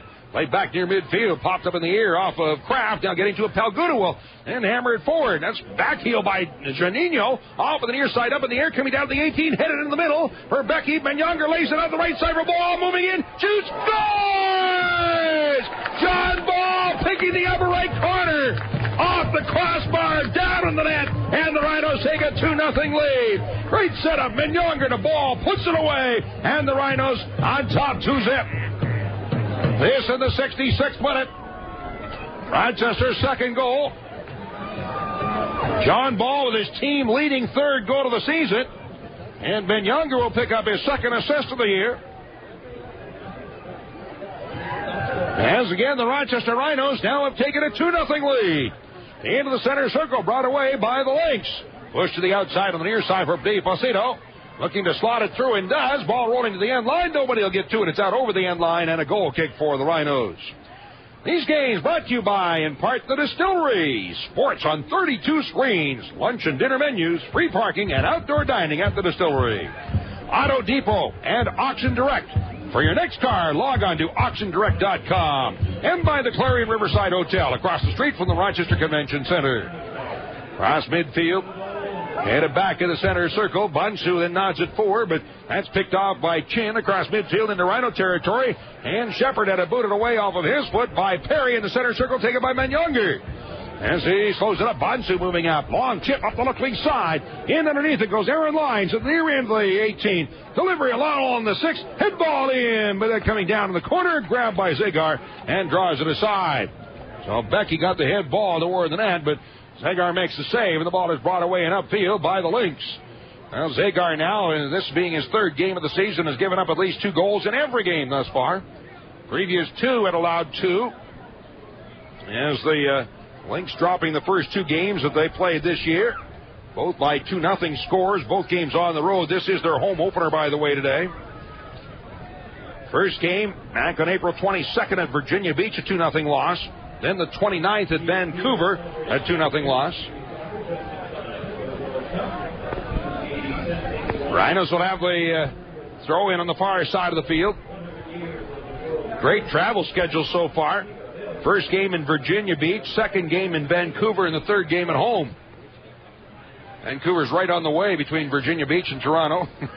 Kind of like our flight from Puerto Rico the other day. Straight home from Puerto Rico to Rochester through Chicago. Ball played back down to the 18 for Zegar with the right foot. He'll fight it through midfield into Rhino territory. As Perry bumping with Shepard, the foul is called on Perry and a free kick for the Lynx. 35 yards out. 24th minute of the second half. Ball placed. Again, 35 yards out. The Toronto players are arguing with the referee, Justin Tassert, about something. The ball is placed. Set for the free kick. Rochester at this point leading in the match in shots 13-10. Leading on the board 2-0. And here's the right-footed kick by Bedinovic. That's knocked down by Bedinakovic. And that's knocked down and then brought away out of the box up the near side by the Rhinos. To near midfield, Becky chips it across midfield, and underneath it is Janino. Stops the ball and can't get to it as he's pushed out of bounds by Neto. So a throw in for the Lynx from their own 35 on the near side. The throw in to DePlacido as he gets bumped around and a foul is called. A restart for the Lynx. Baxter dropping it off. Played back by Neto to Arango. On the 35 in the middle for Titus. Return pass to the outside for Arango, but blocked away downfield by Becky. Racing to the ball, but Titus gets to it first. Plays it back to the keeper. And Zegar with the right foot will first time it across midfield. Blocked forward by Kraft. The line's right back to Kraft in the center circle for Bonsu. Spins it to the outside of the right wing, and Sanfilippo has to track it down. Now getting to it just inside the touchline on the far side of the field. Dropping it back. First taken by Perry. Palguda pushing it to the outside of the near wing for Kraft at the left side. Chips it across midfield. Becky after the ball as he lands in his own player bench. And knee first into the bench. Goes down hard. And he says to Coach Calloway, no, I'm all right, I'm all right. But he's checking that knee out. Limps away a little bit as the restart. Ball kick downfield. Perry heads it back. Out of the near side. Becky got a foot on it, but it rolled away out from under his foot and out of bounds. And getting kind of battered up right now, but still stays in the action. That's blocked toward the middle. Taken in the center circle by Titus for the Lynx. Goes long to the left wing side. Wide open spaces. Nobody there. Perry getting to it first for the Rhinos. And he'll turn and send a boomer through midfield. Titus heads it aside, but the Rhinos right in under the law. Brought away by Menyonger. As he turns back toward the middle. Rolls it off in the middle for Becky. Drops it off. Moving up on the ball is Bonsu. On the left side. Turns it to the near wing for Lines. Drops it back out to around the 35 for Kraft. Toward the middle for Juninho, and he'll switch it off on the right side, and running onto the ball goes Sanfilippo. Off the right wing and a feet ahead for John Ball. And he scored the second goal of the match tonight. Long cross along the 6 lines, moving in, head ball, but missed on the short side. Out over the end line, another goal kick for the Lynx. 2-0 lead for the Rhinos. Sponsors of these broadcasts include Nextel. Helping groups get things done. Call 800-NEXTEL-9. By Best Volvo, Rochester's exclusive Volvo dealer at 1500 University Avenue. And by the World Gym, the official strength training facility of the Rochester Sports Group at 1717 East Avenue. Ball sent through midfield, but skips out of bounds on the far side. A throw in for the Rhinos at midfield on the far side of the field. As the Rhinos scored in the 15th minute, have added one here in the second half in the 66th minute. Ball, 2 goals in the first game, adds his third of the season here in the third game. Pushed forward on a volley kick by Palguda, knocked down to the 35 by the Lynx, knocked loose momentarily by Juninho, but Titus comes away for Toronto. Turns back, drops it off, stepping in lines, a race to the ball, but Williams is able to control it. Spins it away to Arango, and a pass out of the near wing up the right side to DePlacido.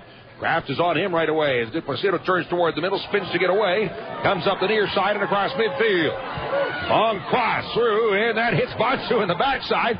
Didn't even see it coming in. It's back to the ball, brought away by the Rhinos. Kraft turns it to the outside on the near wing for Juninho. Drops it back once again. First taken by Palguda with the left foot. Will chip it through midfield.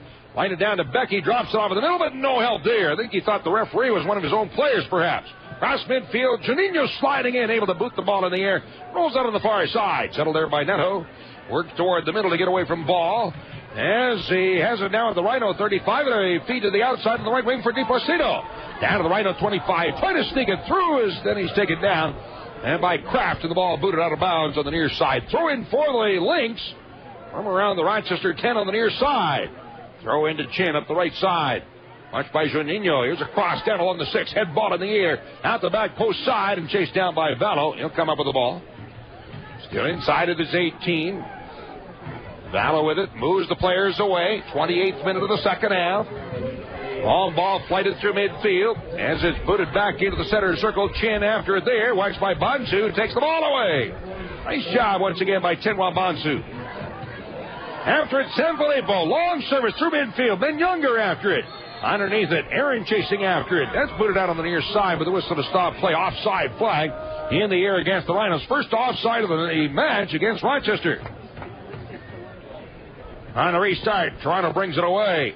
Chin drops it out on the near side for Williams. Rolls it back. Arango pass toward midfield for Chin. That's Gordon Chin, 23-year-old from Burnaby. Out to midfield, feeds the left wing side. Tipped off on the far side and across midfield into Rhino territory. Pass to the far wing where it's brought away by Ball. Looks downfield and now serves one through the midfield line to Becky. One touch off to Men Younger. Right back to Charles Becky. On the attack with the right foot. Takes a booming shot but blocked away by Titus. Hit it back to the keeper and Zagar picks it up on the first hop. So the Toronto keeper with the ball. Rolls to the head by Badenovic. His feed forward to Titus. Brings it upfield. Looks like the Lynx will make another substitution. Their last of the match. Pushed off on the far side. And across midfield. Dropped off once again. As getting ready to check into the match is Andre. One of the newcomer Brazilian players. Off of the near wing. Brought up by Williams on the right side. Chased deep to the corner by Kraft. Down near the end line. Williams looking for the crossing pass. But he's blocked off the ball. It's brought away by Juninho. Up the left side and a feed toward the middle for Lines. 35 yards out. Then he'll chip one through the center circle off of the far wing. Right across midfield. Sanfilippo threw a ball, but too far ahead for Ball, and out to pick up the rolling ball inside of his own 18 of Zagar. And then roll it out to the 35, brought away by Baxter. Into the center circle for Shepard. As he'll tip it off to the open near side, and cross midfield on the attack. Come the Lynx, sliding in the ball, Kraft, but that's blocked away, and Baxter with it along the Rochester 35. DiPlacido, long chip up the right side. Will evade everybody. Rolls out over the end line. A goal kick for the Rhinos.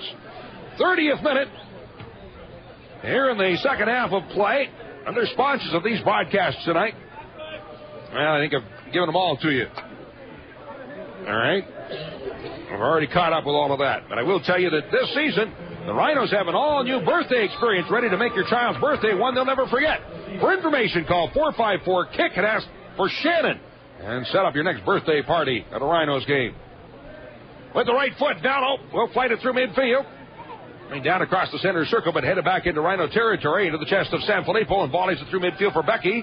Then knocked away from him into the center circle. Bonsu will nod it aside and turned back by Kraft for the Rhinos at his own 35. Spins it with the left foot across the midfield line. But the Lynx have it ahead. It's into Rhino territory. Turn and drop back as Andre is into the match now. And off of the midfield line, Chin in the center circle. Long cross over the far side. Is brought across midfield. Is getting away with the ball. Badenovic, long shot in, way wide right over the end line. It'll be a goal kick for the Rhinos. Again, Andre into the match in the 75th minute. And let's see, who was it that came out? I think I see the number. Oh, DiPlacido. Thank you. All right, thank you. So that's the last substitution for Toronto. Ball downfield after to the right side of the box. His Ball chips it down along the 6. Backdoor side, Lines hit ball in, but grabbed off the line by Zagar. So he picked it up off the crossbar. Now sent through midfield into Rhino territory. Rolling down to the Rochester 18. Rolls inside and Vallow takes it. Andre in on him. Andre. Luis Andrade. 6 foot, 160 pounds, 32-year-old from Brazil. Long, high floater through midfield, and Becky flicks it forward from Younger, 25 yards out, trying to settle the ball.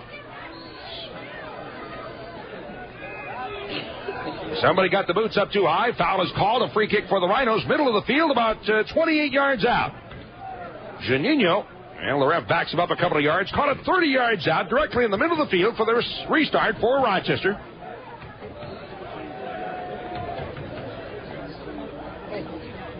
Juninho taking his time. There's the whistle. Now he just lifts it high in the air, floats it across the 18, but the Rhinos couldn't get to it.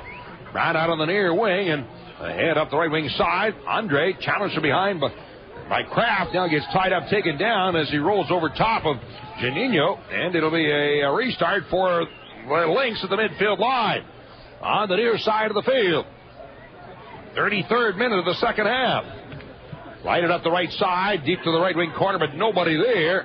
On the corner shot by Gordon Chin. I think he was expecting Williams to make a run, but ball rolls away and out. Throw in for the Rhinos.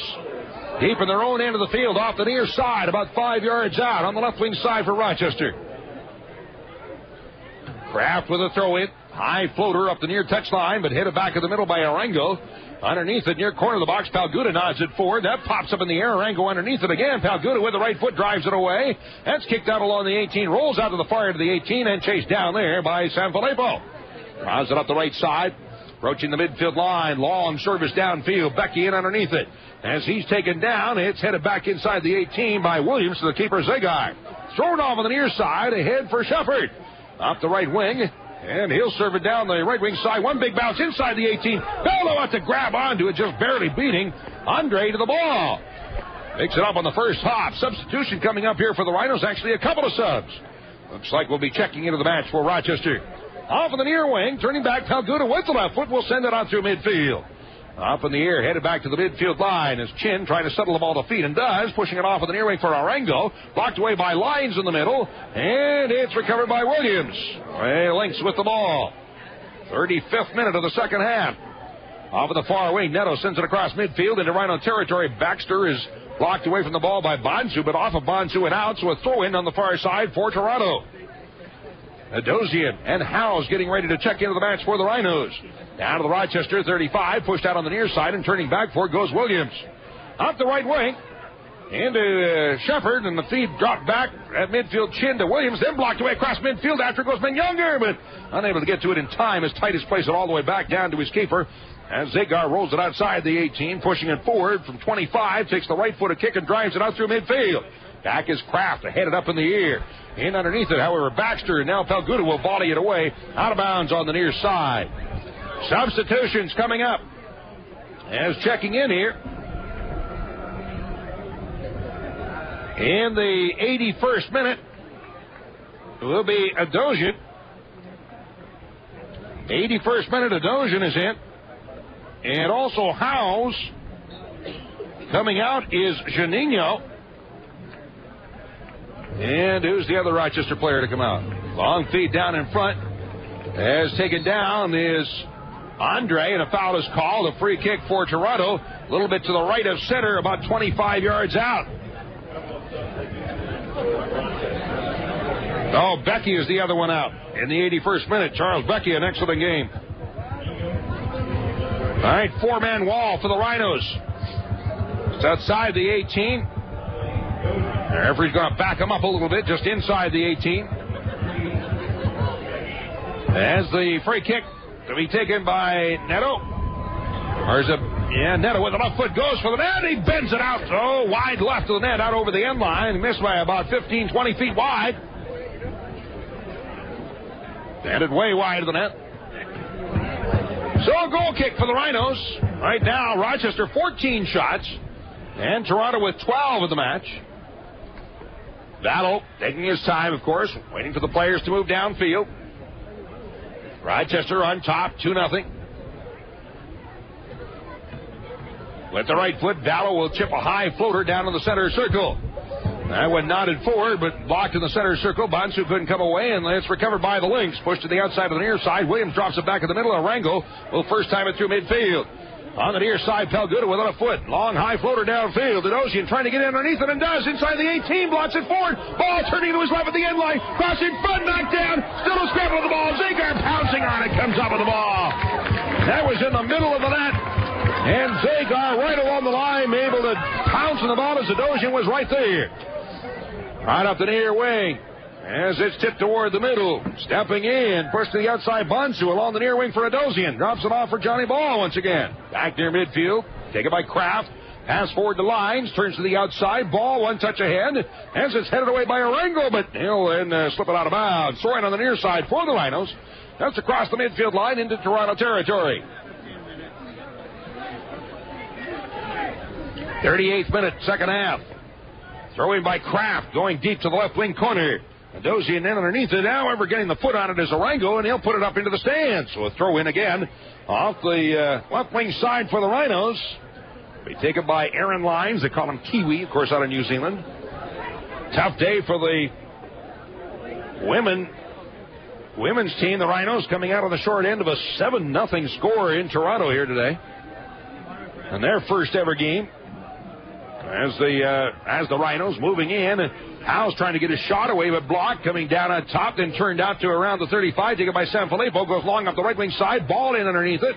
At the far corner, looking for a cross down along the 6, but grabbed off the line by Zagar. Comes away with the ball. It's Greg Howes in his first action of the season, coming in from Milwaukee of indoor soccer. And the ball played across midfield, turning back for it.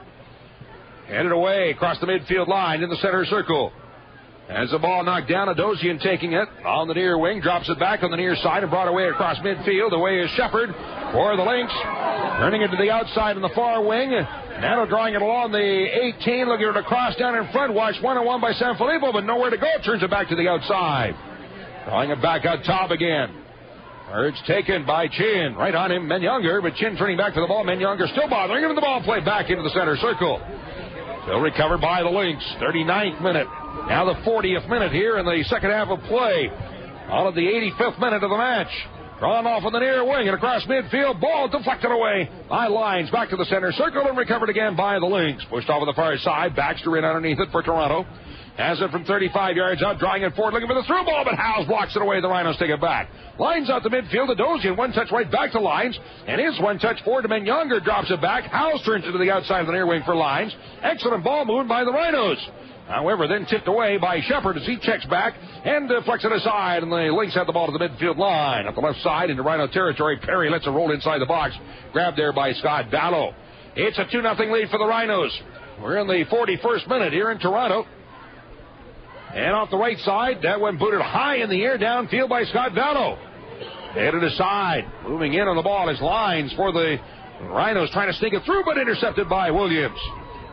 And then drive it out to midfield. In underneath it. Lyons knocks it down. Rolls it off on the left side. Howes off the near wing. Adosian moving inside. Pass along the 18. Ball after it there. Long chip in, and he missed. Oh, just 2 feet wide left of the net. John Ball just missed wide.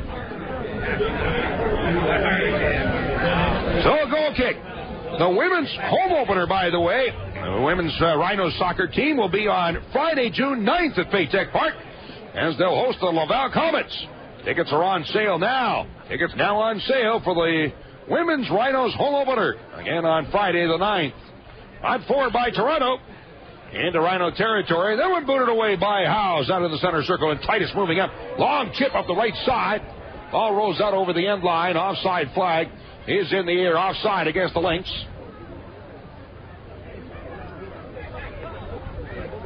86th minute from Toronto. The Rattlers lacrosse team opens the home schedule on Saturday, June the 10th against the Long Island Lizard. First 5,000 fans will receive a Rattlers t-shirt. We got the Rhinos men's home opener on June the 3rd, the women's June the 9th, and the Rattlers June the 10th. A lot of action at Paytech Park coming up in just a couple of weeks. Out of the midfield circle, Sanfilippo drawing it back his own side of midfield. Palguda plays it all the way back to the keeper.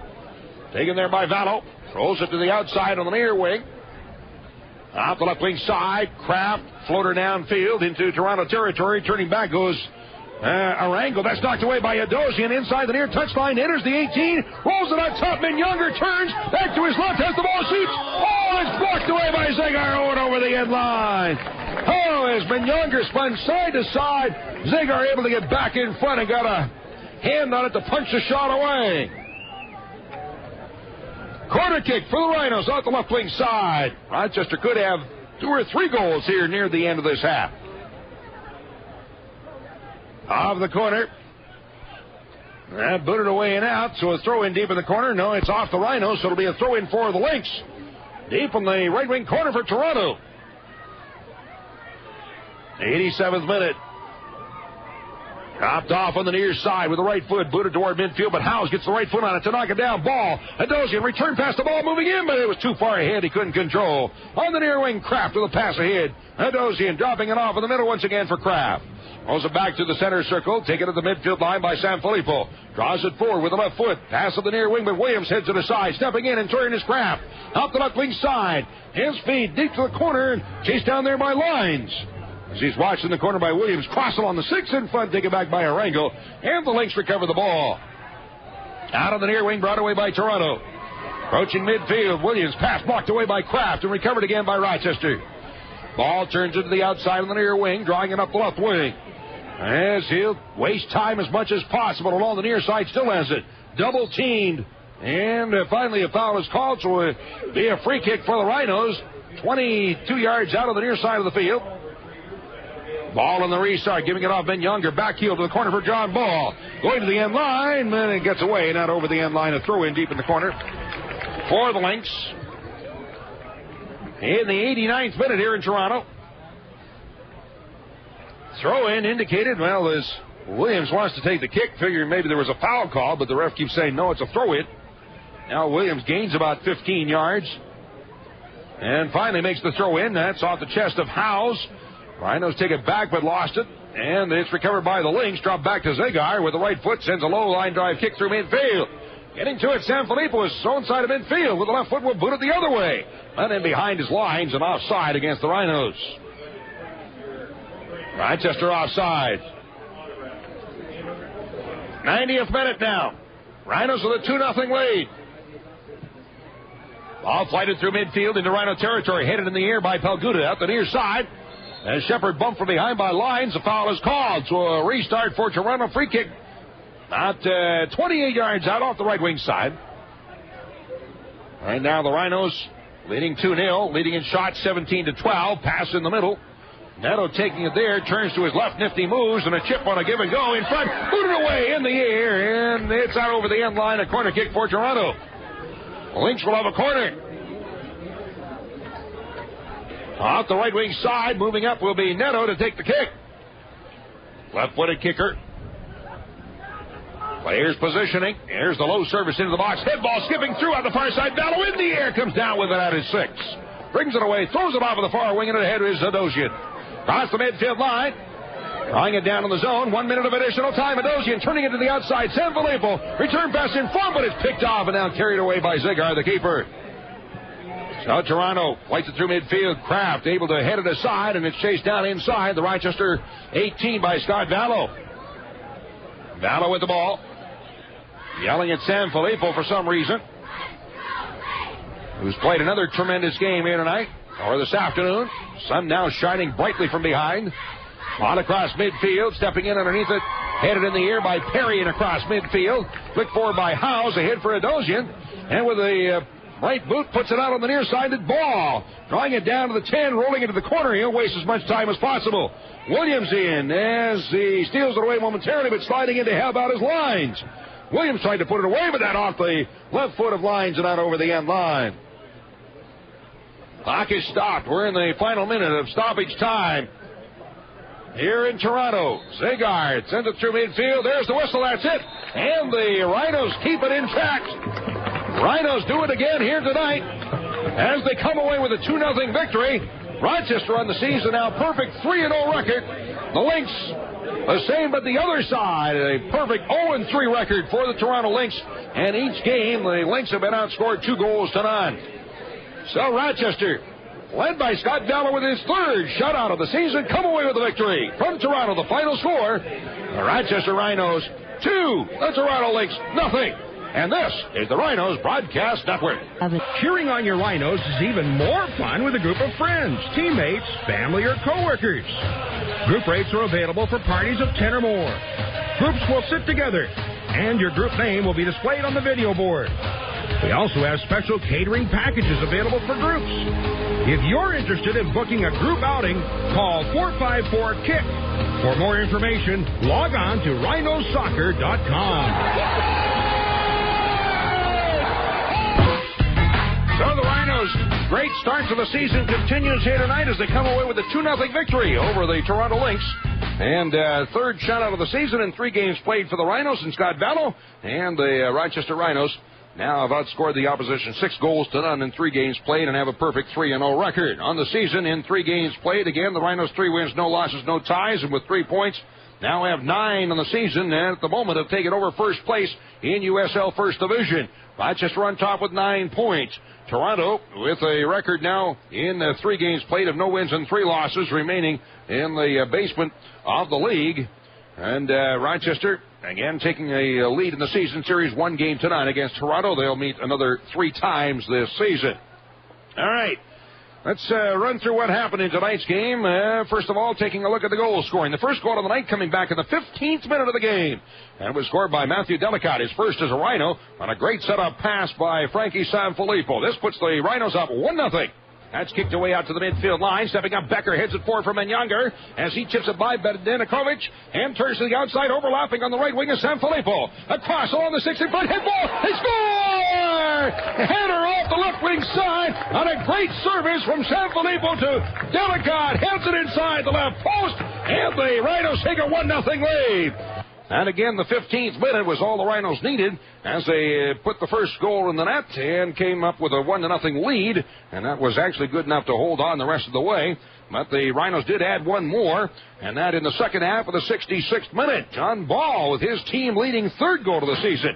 Menyongar picking up his 2nd assist of the season as this one puts the Rhinos out to a 2-0 lead. And hammered forward. That's back heel by Janino. Off of the near side, up in the air, coming down to the 18, headed in the middle for Becky. Menyongar lays it out the right side for Ball, moving in. Shoots, scores! John Ball picking the upper right corner. Off the crossbar, down in the net, and the Rhinos take a 2-0 lead. And that was the icing on the cake on the night for the Rhinos as Ball scores his 3rd, Menyongar assisting, and the Rhinos with a 2-0 lead actually had opportunities to score a few more before the end of the game, but unable to put any more away as Theo Zagar, the former Rhino keeper, was doing the best he could and came up with a couple of saves, and that's the way it ended up on the night. The Rhinos defeating Toronto by a 2-0 score. Unofficial stats, they show on the scoreboard that the Rhinos had 17 shots in the game and the Lynx had 13. Rochester outshooting Toronto 17-13.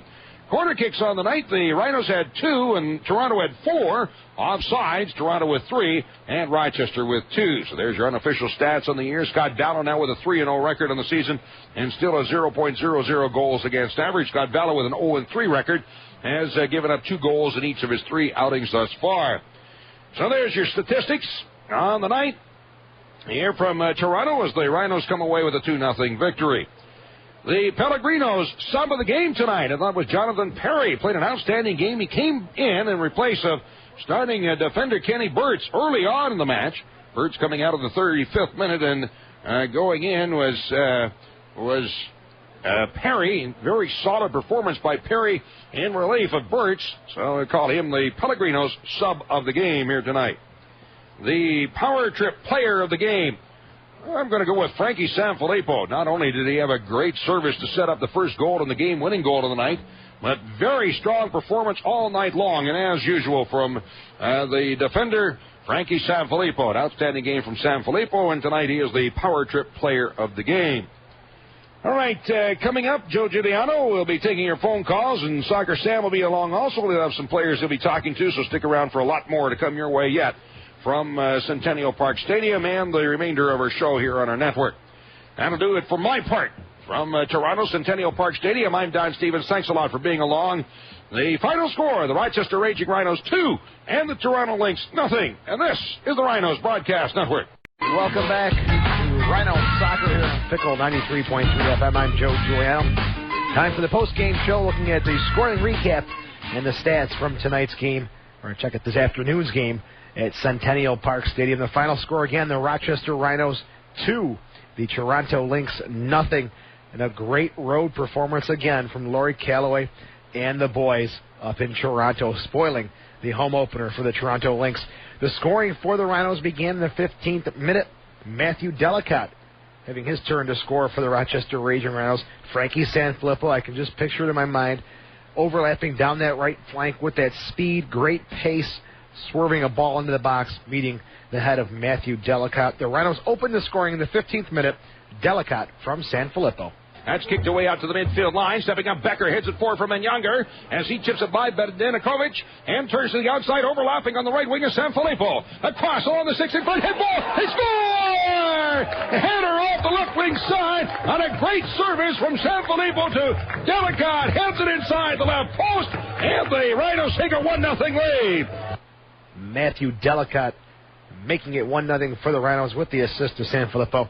Sounds like Johnny Manyanger hanging on to the ball, waiting for Sanfilippo to make that overlapping run, and then a swerving ball into the box. The big forward, a great target for those guys to hit from the flanks. At that point, it was 1-0.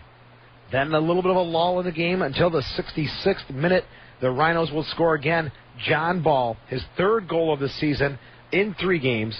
The assist this time goes to Johnny Manyanger. 66th minute, ball from Manyanger. And hammer it forward. That's back heel by Janino. Off of the near side, up in the air, coming down to the 18, headed in the middle for Becky. Manyanger lays it out the right side for Ball, moving in. Shoots, scores!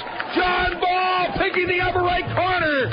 Off the crossbar, down in the net, and the Rhinos take a 2-0 lead. Sounds like John Ball has become very opportunistic. The man in the right place at the right time. Becky Manyanger connecting on the setup there for John Ball. So the final score again was the Rhinos 2, Toronto 0. Stats unofficially, shots on goal, the Rhinos 17, Toronto 13. Corner kicks, 2 for the Rhinos, 4 for the Lynx. And offsides, 2 for the Rhinos and 3 for Toronto. So that's a look at the scoring and stats from the game again tonight. The final score, the Rhinos 2, the Toronto Lynx 0. When we come back, we'll have the Food Link out-of-town scoreboard and USL First Division standings. This is the Raging Rhinos Broadcast Network. Welcome back to the Food Link out-of-town scoreboard and standings in the USL First Division. Last night, one game in the USL First Division, Miami 3-2 over Portland. Romario scoring 2 goals, 89th minute game winner, Miami's first win. The Rhinos 2-0 over Toronto this afternoon. 2 more games this evening in the USL. Montreal at Charleston, a 7:30 kickoff. And Minnesota at Seattle, 10 p.m. kickoff. Looking at standings now in the USL First Division, with the 3rd win of the year, the Rhinos jump into first place. 3 wins, no losses. They've got 9 points, 6 goals for, no goals against. So Rochester and Montreal, the only teams yet to give up a goal. And then Seattle and Toronto, the only 2 teams in the USL First Division yet to score a goal.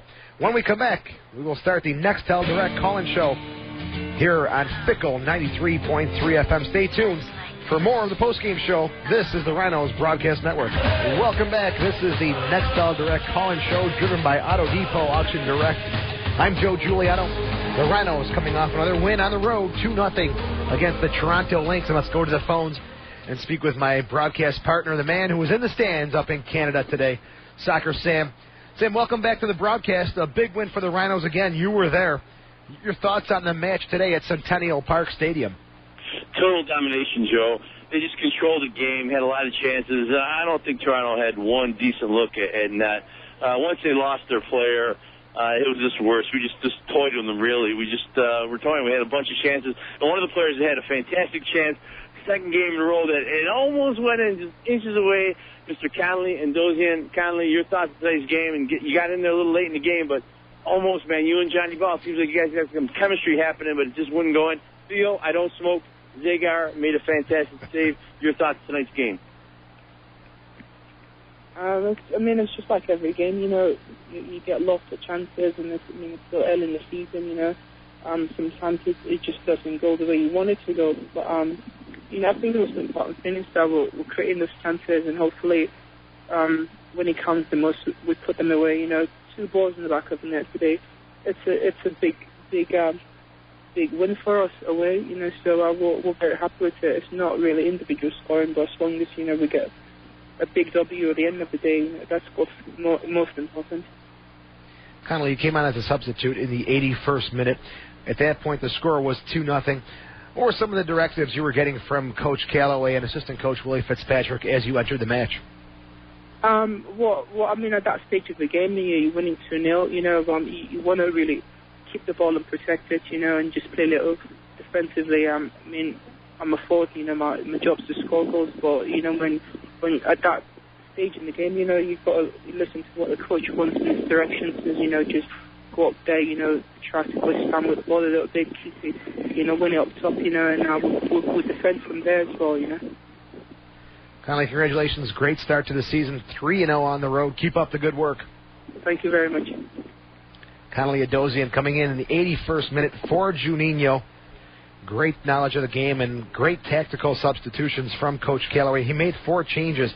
And when we get Sammy back on the line, I want to ask him about one substitute that came very early in the game. In the 35th minute, check that, Kenny Burtz was taken out of the match. Jason Perry came in. Sam, any update on that situation? What happened with Kenny Burtz to come out of the game so early? Well, I'm looking for Kenny. It looked like, to me, some kind of head injury or concussion type thing. Dave DePasquale, the trainer, was going to him afterwards, and he was holding his head. They didn't do any treatment on his body at all, but they were looking at his head. They were talking to him. But, maybe we can find out from Coach Callaway. Coach Lord Callaway, 3 victories, no goals so far for the team who've given up. Coach Callaway, Joe Giuliano, the man, the myth, the legend, on the other side of the phone here. Your thoughts of tonight's game and Kenny Burtz. Is he okay? Hey, miss. Coach, congratulations. Great win tonight on the road again. Thanks, Joe. Thank you. Team played well. Kenny Burtz is he probably been carrying some sort of a bug all week. He was dizzy and he disoriented, so he said he needed to come out. So obviously it didn't really hurt us. Jason came in and did a good job. But yeah, great performance, shutout. The objectives before the game, we talked to the players, and we needed a shutout. We won 3 points on top of the league, and won 2 or 3-0. So they followed their game plan, and it wasn't pretty. It never is here. I think it's always difficult to play because it's so narrow. Toronto are a tough, gritty team. Sign of good teams, I guess, is when you don't play particularly well, you can still win. And win fairly convincingly. It's all positive signs for the rest of the season. Coach, we talked after the Miami game, after the Puerto Rico game, great victories on the road. Then you come back, you look at the standings, you see Toronto was 0-2. Was it difficult to keep the guys pepped up for an 0-2 game in a week? Well, that was the main emphasis this week, was talking about that and the letdown possibilities. Informing them that they weren't going to be the team that we saw in Rochester in pre-season. They weren't going to be the team that played against Vancouver even a couple of weeks ago because they'd signed 5 or 6 new players, 4 Brazilians and Chin, the under-20 captain who played in England last year. And in fact, that's exactly what they were, a much better team. Mick Titus is in the side now and obviously helps them at the back. Dale played in goal. He didn't play in Rochester a couple of weeks ago. So, we tried to, make them understand that it's not the same team. It's got all the makings of a letdown. And I think the way we started the game, which was the best part of the game for us, the first 20 minutes, I thought were excellent. We ran them off the park. We hounded them. We won the ball back. We made chances just like we did in Puerto Rico. So the way we started the game was very positive minded, and indeed exactly what I was looking for. So, yeah, it was a concern. Yeah, we talked about it a lot, and no, they didn't let down.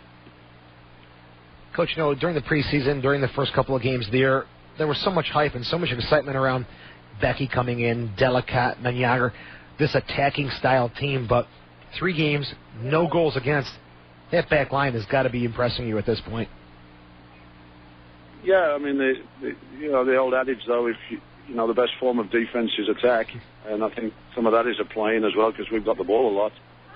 So the other team hasn't got it, and that's one way to defend.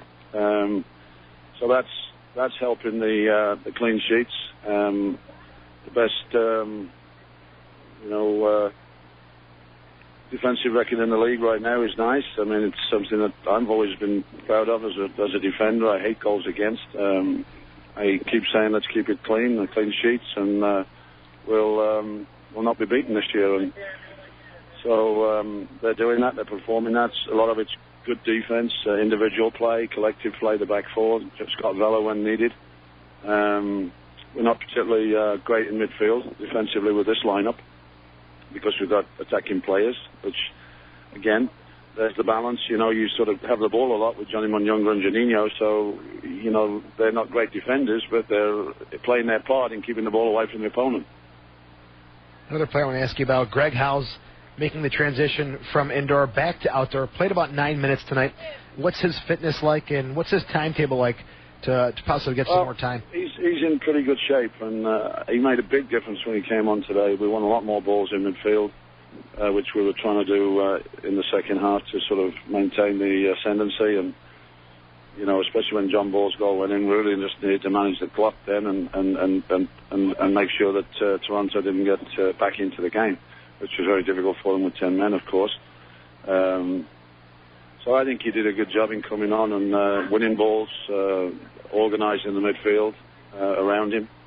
And we looked more solid in the last 10 minutes than we did for most of the second half. Even though they only had 10 men, they quite a bit of play in midfield, which concerned me a little bit. But they only played with one forward, which surprised me. I thought they played 3-4-2, and they didn't. They played with 4-4-1, and that sort of played into our hands a little bit.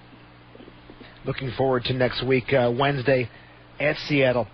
The 3-hour time difference. As a player, as a coach, how do you approach that for the guys to keep them kind of on schedule when you're changing times? Well, this will be a much tougher trip even than the Miami-Puerto Rico trip because of that time lag. So we don't have a lot of time to prepare for the jet lag. We'll get in. I'll try and get them back on, try and get them onto the Seattle time right away. You know, I mean, if we get up at 7 the morning of the game, it's 10 o'clock, and you know, you try and get them onto that time zone as quick as possible. So extra work to do in that regard. Obviously, the long flights going to have some effect as well. But we've got a full day. You know, we get in 10 o'clock, I think, Seattle time, and we've got the whole of the rest of the day plus the whole of the next day with a 7 o'clock kickoff to prepare. Coach, great start. You're putting a dent in those 7 road games to start the year, and it's a great way to go. Congratulations, and we'll talk to you soon. Thanks, Joe. Appreciate it. Thanks, buddy. Bye. Thanks, Coach Callaway. 3-0, the man in charge of the 3-0 Rochester Raging Rhinos. Yet to give up a goal here in the USL First Division. Unbelievable stuff from the Rhinos so far this year. This is the Nextel Direct call-in show, also sponsored by Auto Depot and Auction Direct. If you want to give us a call, the number here is 222-9393. That's right, 222-9393. Give us a call. Let's talk about this great start, the Rochester Raging Rhinos season. Sammy. A lot of diehards, Joe. A lot of Rhino fans are here today. Probably, I'd say, 100 people at least with Rhino stuff. And when the Rhinos scored, a lot of noise. So a few people I talked to said they just couldn't wait to June 3rd to see this team. They're so excited about them this year. And I'll tell you, they put on quite a performance. Let me ask you about the stoppage time, first half red card. Matthew Pileski, the bad tackle on Juninho, gets the red card, the straight red. Talk about that situation. What happened there?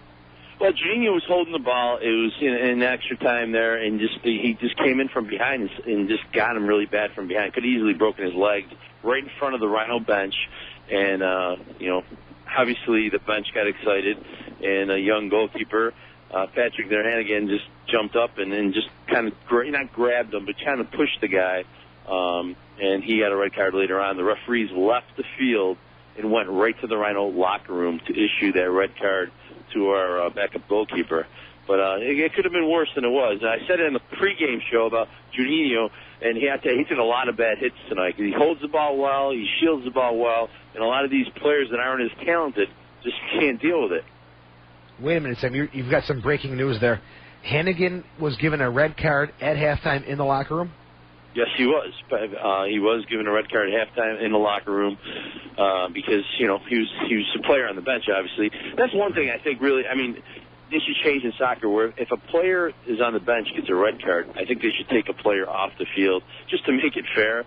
But I've seen that for years. All the years that I was on the bench, my coach always told me go after players because they're not going to do anything to us. There's no way you're ever getting into the game. So, he did get a red card. The referees went in the locker room and issued the red card to him, and he came back and sat in the stands the rest of the game. That's why you're on the road. Let me ask you this now. Hannigan, the backup keeper for Scott Vallow. He's got a red card God forbid something happens to Scotty Vallow. What's the situation? Who do you think steps in to play goalie? I think you're going to see probably one of the field players right now, unless they sign someone before the road trip at least for the first game. Similar situation happened in the first game this year on the road trip in Miami. Patrick Hannigan, unfortunately, something got a little glitch with the league paper. So that game, I don't know if anybody in Miami knew that, but we technically did not have a backup keeper. And I think the game plan was if something did happen to Scott Vallow, either Charles Becquet, who has had goalkeeper experience in minor league soccer, not in professional league, but was probably going to step in and play that role if needed. Interesting situation there in the nets for the Rhinos. Again, this is the Nextel Direct call-in show, also sponsored by Auto Depot and Auction Direct. The number here is 222-9393. If you're not in Toronto, I want to hear from you, the Rhino fans, as the Rhinos coming through with a 2-0 victory over the Toronto Lynx. We'll come back, take your calls. This is the Raging Rhinos Broadcast Network.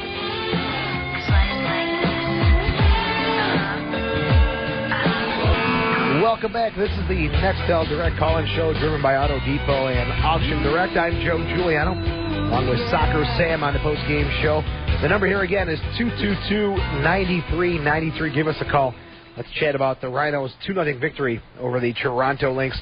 Sammy, question for you. Our former goalkeeper from 2004, Theo Zagar, got a yellow card. He's given up 6 goals in 3 games. You saw him play in person tonight. Is he getting bombed in the nets for Toronto? He's getting bombed, Joe. He did make one fantastic save on that little John Ball and Dozie thing in front of the net. Upper corner, he got to it. I'm not sure how. I talked to some fans here that know him pretty well, and they said they feel he kind of lost his edge after coming to Rochester.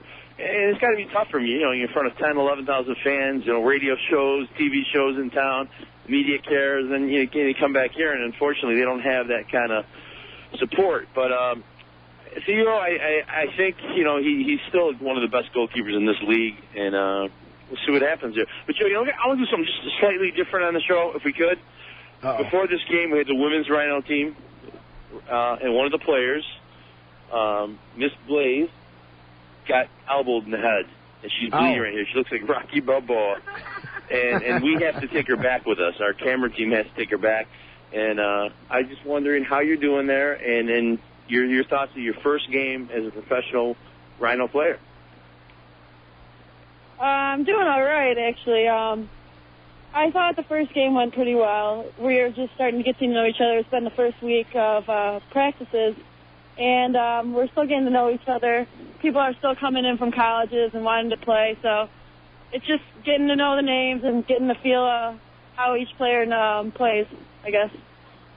What a way for you guys to start against the powerhouse Toronto Lynx. That's got to be a little fear as a team who's not played too much here in the preseason. But your expectations for the style of play of this team, what do you think about this 2006 season? I'm actually looking forward to it, especially when we're playing a strong team right from the start. We get the feel for how the rest of the season's going to go, and I know we could beat this team, and I know that if we, work out the little quirks, we can definitely dominate out there, and I think we did pretty well for the start. Now the Rochester Raging Rhinos women's team plays again tomorrow in Canada against the Sudbury Canadians, 2 p.m. kickoff. Going to be tough to go back-to-back like that. Joe, I'm back. Sorry. Joe, it's going to be funny at the border. I said this girl in the back seat with her face all busted up. Sure, I'm getting through. Yeah, she's a pro soccer player. But, we should do the show from there. That'll be a show itself. I put her on the spot here. She's a little embarrassed, but she has a big ice bag in her head. And but it was kind of cool. She hung out with us, watched the game, and was pretty impressed with the Rhino players and the way they played. Joe, my players of the game. You didn't ask me. I'll tell you. Is it okay? Thank you. That's sure. Johnny Minyager controlled the middle, smooth, elegant. He's an elegant player. You don't notice him, but every time he gets the ball, it's just beauty. Johnny Vol, just nonstop, up and down, up and down. And you maybe didn't hear his name a lot tonight on the radio broadcast, but Scott Pelguda in the back was just in control, man. This kid is he looks like he's 6'5", solid as could be, He's in control, and nobody got by him. He's so great in the air. And, we saw him last year playing the outside, and people said on the web boards and stuff they didn't have the pace to keep up with the forwards when they're coming at him. But I tell you, in the middle, he just stands right out. So those are my three top players, but I don't think there was one weak spot on the field tonight. Yeah, you mentioned Palguda. I don't think we heard his name more than twice in the broadcast tonight. And it was the same thing last week in Miami and Puerto Rico. When you're not calling a defender's name, he's obviously doing his job. Hey, I got the player I talked about, the elegant player, number 10, Johnny Minyonger. Johnny, Joe Giuliano's with me here on the other end here. Johnny, your thoughts on tonight's game and just I was telling Joe how smooth you play in the middle and the technique you have. I know you were real impressed in Miami playing against Romario, one of the greatest players of all time. I saw the nice handshake after the game. I could see the look in your eyes as you probably are a kid looking up to this man. Now you're on the same field with him. But tonight, your thoughts of the game and your thoughts of the experience here playing with the Rhinos. Hello? Hey, Johnny, how are you? Good, I'm good. How about you? Very good. Your thoughts on this great start to the Rhinos' 3-0 season? Oh, it's just all about team effort. We talk to each other. We started the season with a lot of wins, no goals against, and we just keep it focused. And it's all about teamwork because we got a lot of mature players, experienced players like Genilio, myself, John Bo, Scott Vallo. A lot of experienced guys stay around here. Of course, they're not that old, but we just keeping our head up and trying to play good and win a couple of games and try to get a championship this year. Johnny, speaking of teamwork, on the goal by John Ball in the 66th minute, sounded like you and Becky had a little combination going on. Talk about the second goal scored tonight. Oh, the ball went wild on the left wing. Then it came to Charles, and Charles had a one touch to me. And I felt like I was going to go, and all the defender ran to me, and I just lay one, next one for John Boy. He finished one time. It was a nice finish, and it was upper corner, and it was very good, and we needed that to put the game away. Now, I spoke with Charles Becky this week, and obviously you're coming from Liberia. He says that you know George Weah. Is it true you owe him a chance to meet the big striker, George Weah? Yeah. I told Charles I will take him to Georgia one of these days, but right now he's not in the States. He's somewhere in South Africa doing some work with the UN. So when he get back in the United States, I will make sure I talk to George and he can speak to Charles on the phone. That'll be a dream. Let me ask you this, John. When I was broadcasting one of the A-League championship games between Minnesota and Rochester, you had a nickname. They called you the Tiny Ticket. Is that still going along? It was in Minnesota, and the guys wanted me to get another, nickname like the Big Ticket or Showtime, something like that. They wanted me to do a change. I'm like, all right, you guys choose what you want, But in Minnesota, yeah, they used to call me the Tiny Ticket. You were a great player then. You're a great player now. On the field, you're playing a bit of an attacking midfield position. You prefer to be a striker, or do you prefer playing in that kind of withdrawn spot? Oh, that attacking mid. I play with my national team, so it's not strange to me. I usually play that position, but Minnesota were comfortable using me as second striker. So it doesn't matter where I play. I just it's all about the team. What the team wants, what's going to be better for the team right now. Well, Johnny Minyonger, you're doing the job. Keep it up. It's great to have you on our side instead of with Minnesota. Congratulations. Thank you. Hey, Johnny Minyonger. Great to have him. The Tiny Ticket, as he was known, with the Minnesota Thunder. Sammy, how you doing, bud? Oh, number 10, I'll tell you. The TV show, Joe, the Soccer Sam TV show starts tonight, WB16 at midnight, and tomorrow, Mother's Day at noon. And one of the person that helped me narrate the show, Jason Perry, JP, got some playing time today. Looked strong back there. Your thoughts tonight's game, and you predicted a 3-0 victory. Close. Your thoughts? I think it was a good game today. Kenny had to step out because he wasn't feeling too well.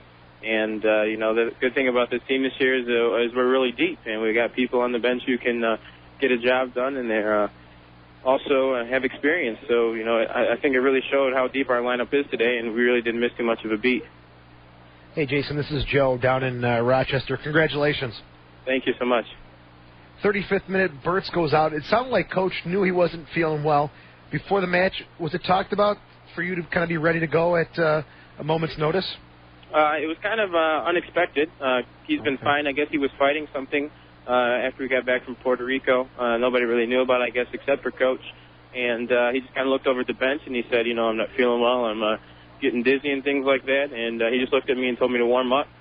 And the warm-up was about 2 minutes, and I got thrown right in. And that was about it. And I guess, the doctors came and checked him out. And for the most part, his temperature and everything's okay, but he still was a little dizzy, and I think his blood sugar was maybe a little down. Jason, you spent last year with this club. Obviously, you're back for another season in 2006. Talk about the differences between the team, mainly even off the field. Is there more camaraderie we're seeing with this club than last year's? Well, this year, obviously, we're a younger team, and it's showing. We're out there, and we're playing like, we've got something to prove. A lot of the guys on this team, don't have a big name in the league, and we're just trying to go out together and make sure that we're doing this together as a family, and bring everybody up, not just the young guys, the Scott Vallows, and the Johnny Minyangers and guys who do have reputations. We're all doing this together, and we're coming together, so it's not too bad. This is great stuff. I can't wait to see you guys play in person at Paytech Park. You've been there. Have you guys trained on the pitch yet at Paytech?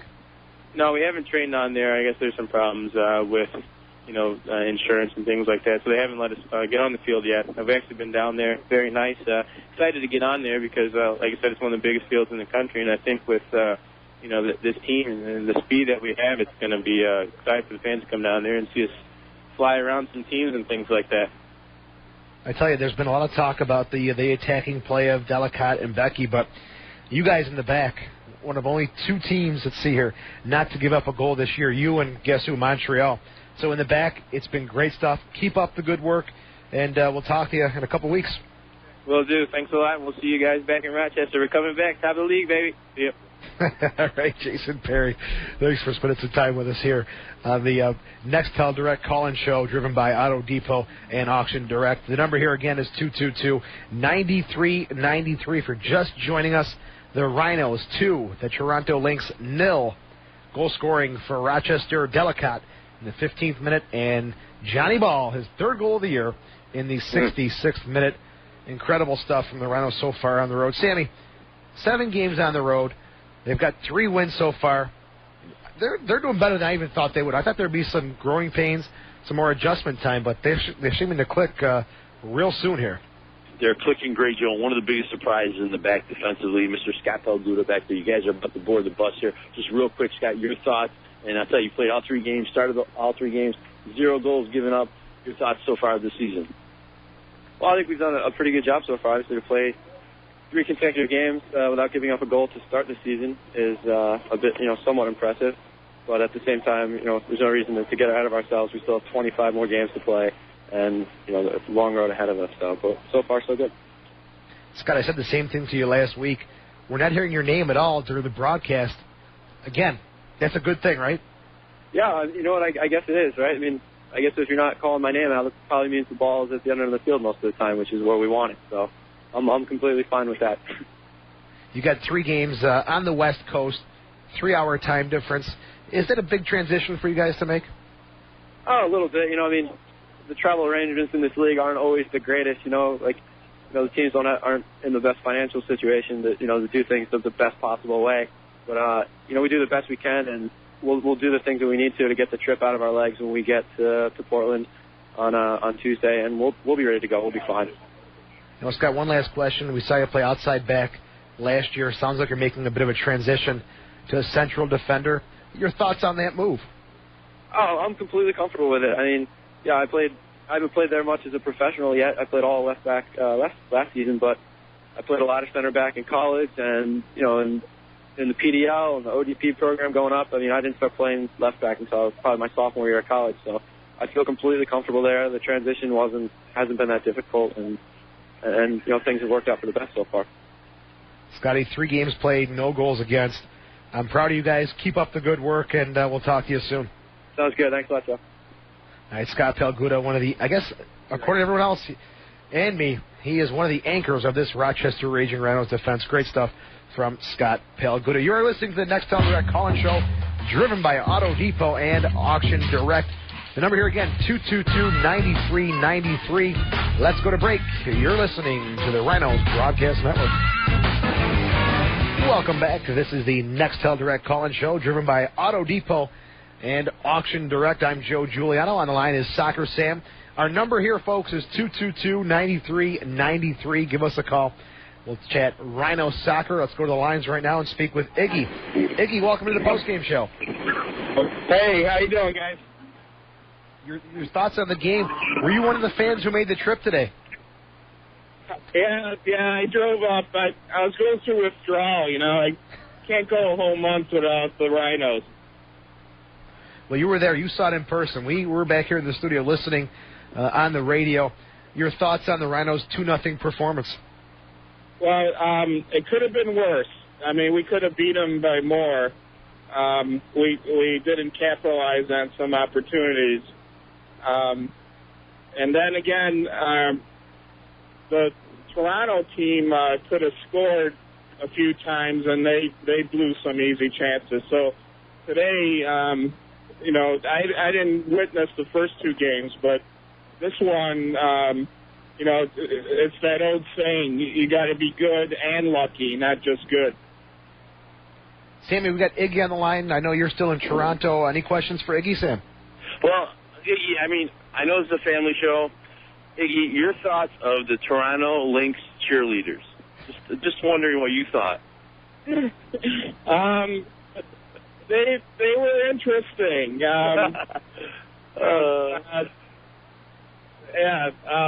That's about as far as I can, because word gets back if I'd say anything else. Yeah.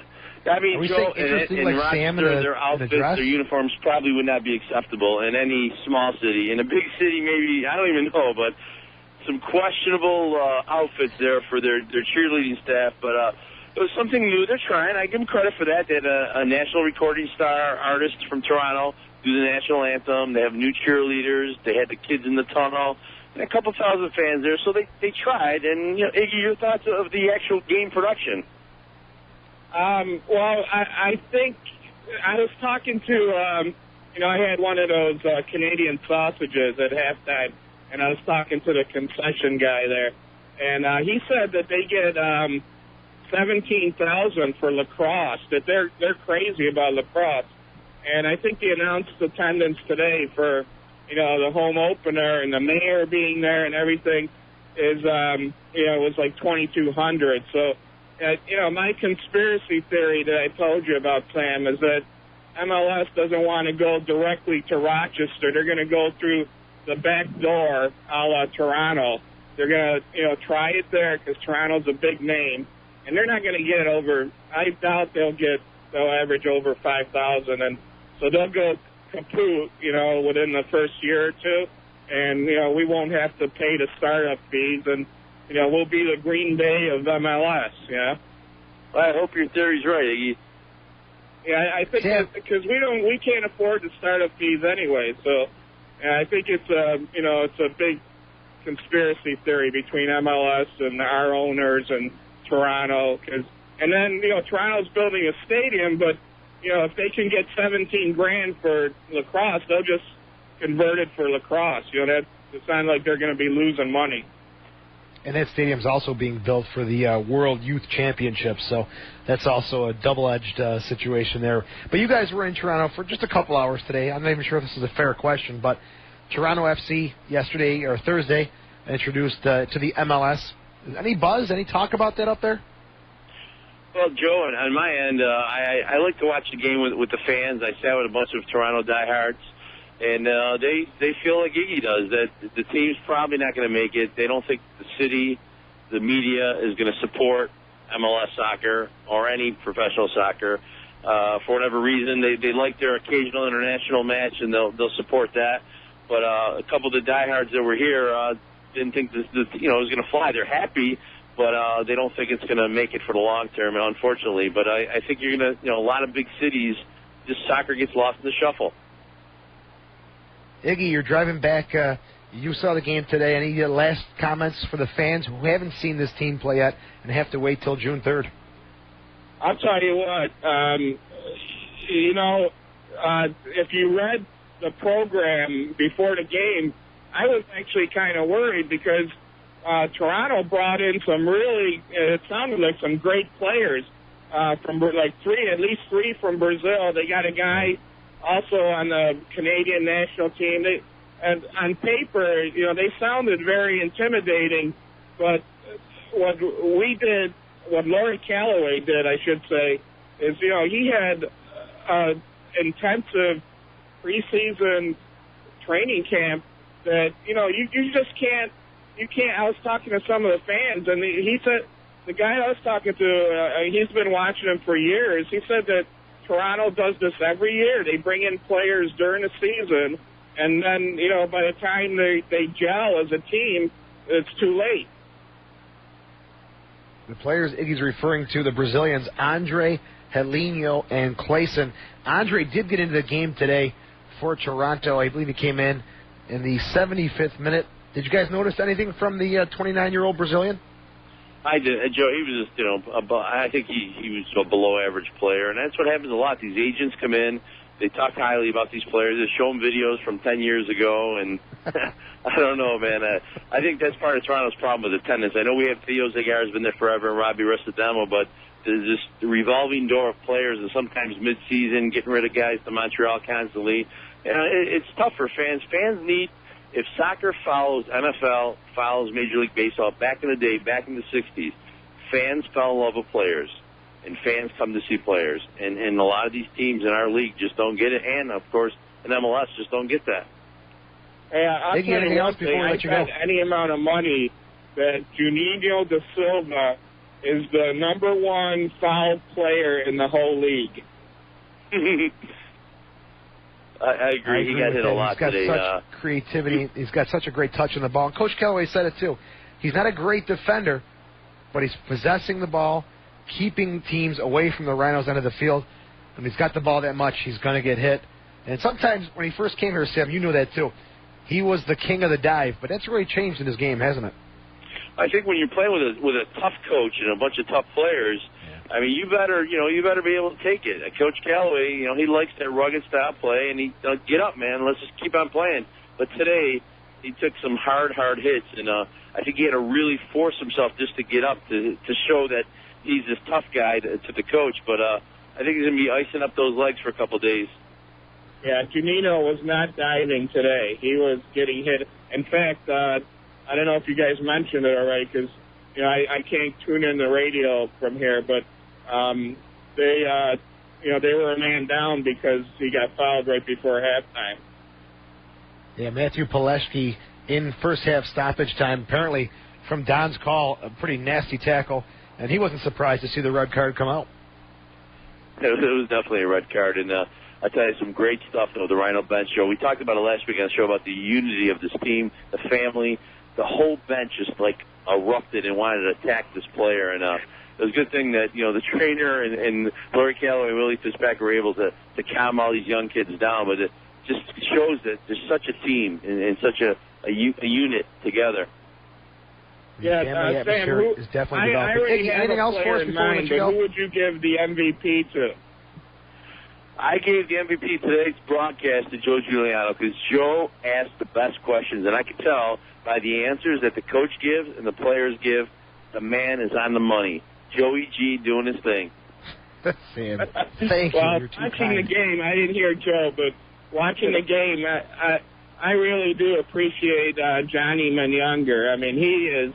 You talk about hustle and all over the field and setting up plays and it's amazing. They say the best things come in small packages. Well, that guy is living proof.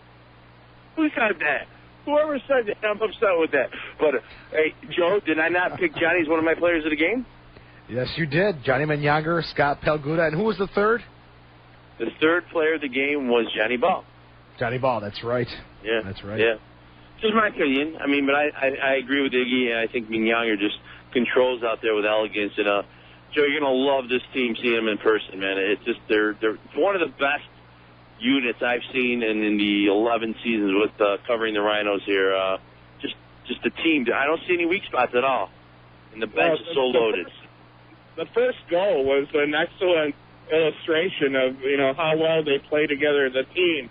Because Johnny Younger gave a give and go with the defender there. Frankie Sanfilippo.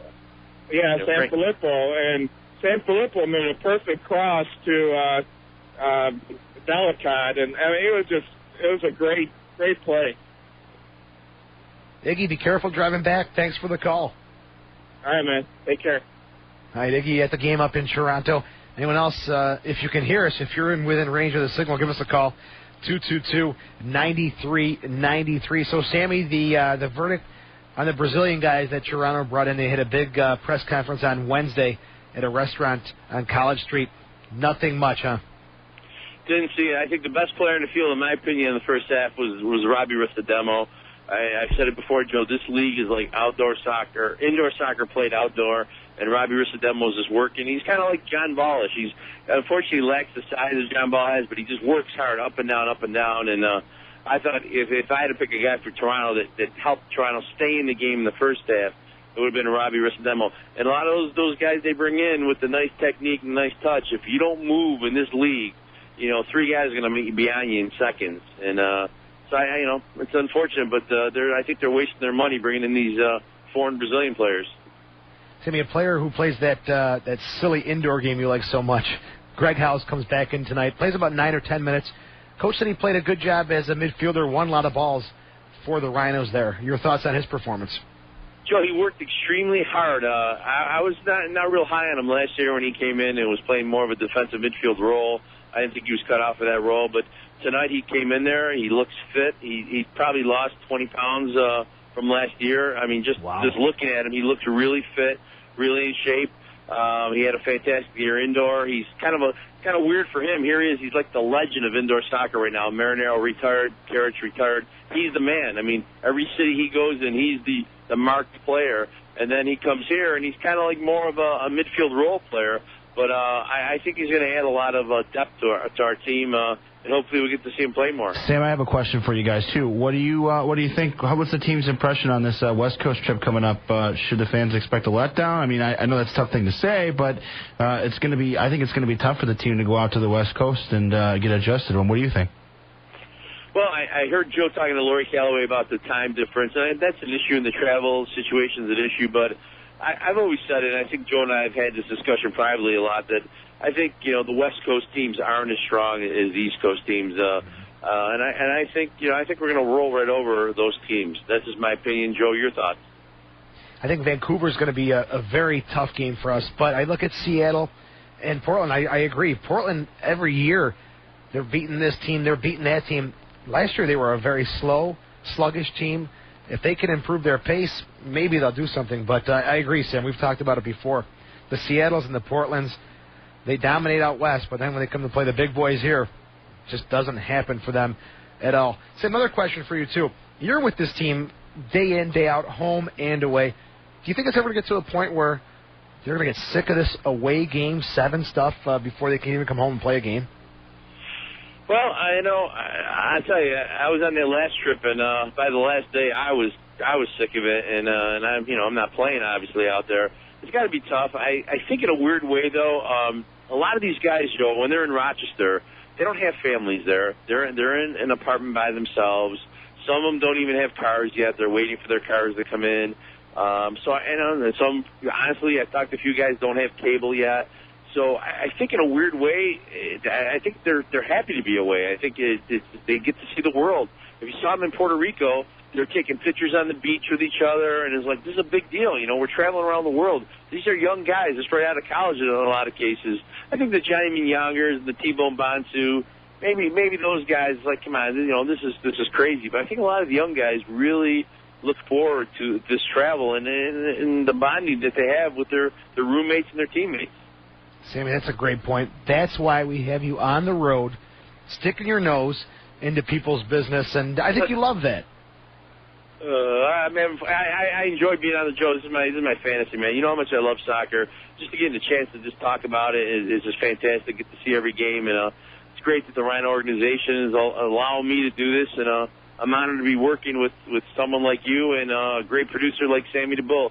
I'm honored. I appreciate it, and I will hopefully continue to do this the rest of the season. And, baby, I am out because right now I think there's a trooper behind me. Okay, Soccer Sam, thanks for everything. Bye-bye, guys. All right, Soccer Sam giving us a hand tonight here on the Nextel Direct call-in show driven by Auto Depot and Auction Direct. Again, the final score tonight from Centennial Park Stadium. The Rochester Raging Rhinos 2, the Toronto Lynx nothing. Your crowd 2,200 for the home opener for the Toronto Lynx. And finally, recapping the scoring before we close out tonight's show. Matthew Delicott from Frankie Sanfilippo in the 15th minute, and John Ball from Johnny Menyager in the 66th minute to make it 2-0 for the Rhinos. Our next broadcast is Wednesday, pregame show, the Perry's Ice Cream pregame show. Starts at 9:30 p.m. right here on Fickle 93.3 FM. 10 p.m. kickoff from Seattle. It's the Rhinos and the Sounders. It'll be a great game. Don Stevens will call all the action on Wednesday night. Again, 9:30 pregame show, 10 p.m. Rhinos kickoff at Seattle right here on Fickle 93.3 FM. Before we go, a big thank you to Soccer Sam for pregame and postgame work from Toronto. Sam Schreier, our producer, and Don Stevens with another great call on the game as the Rhinos win 2-0. We'll see you next week. You've been listening to the Raging Rhinos Broadcast Network. Joe Giuliano saying ciao for now.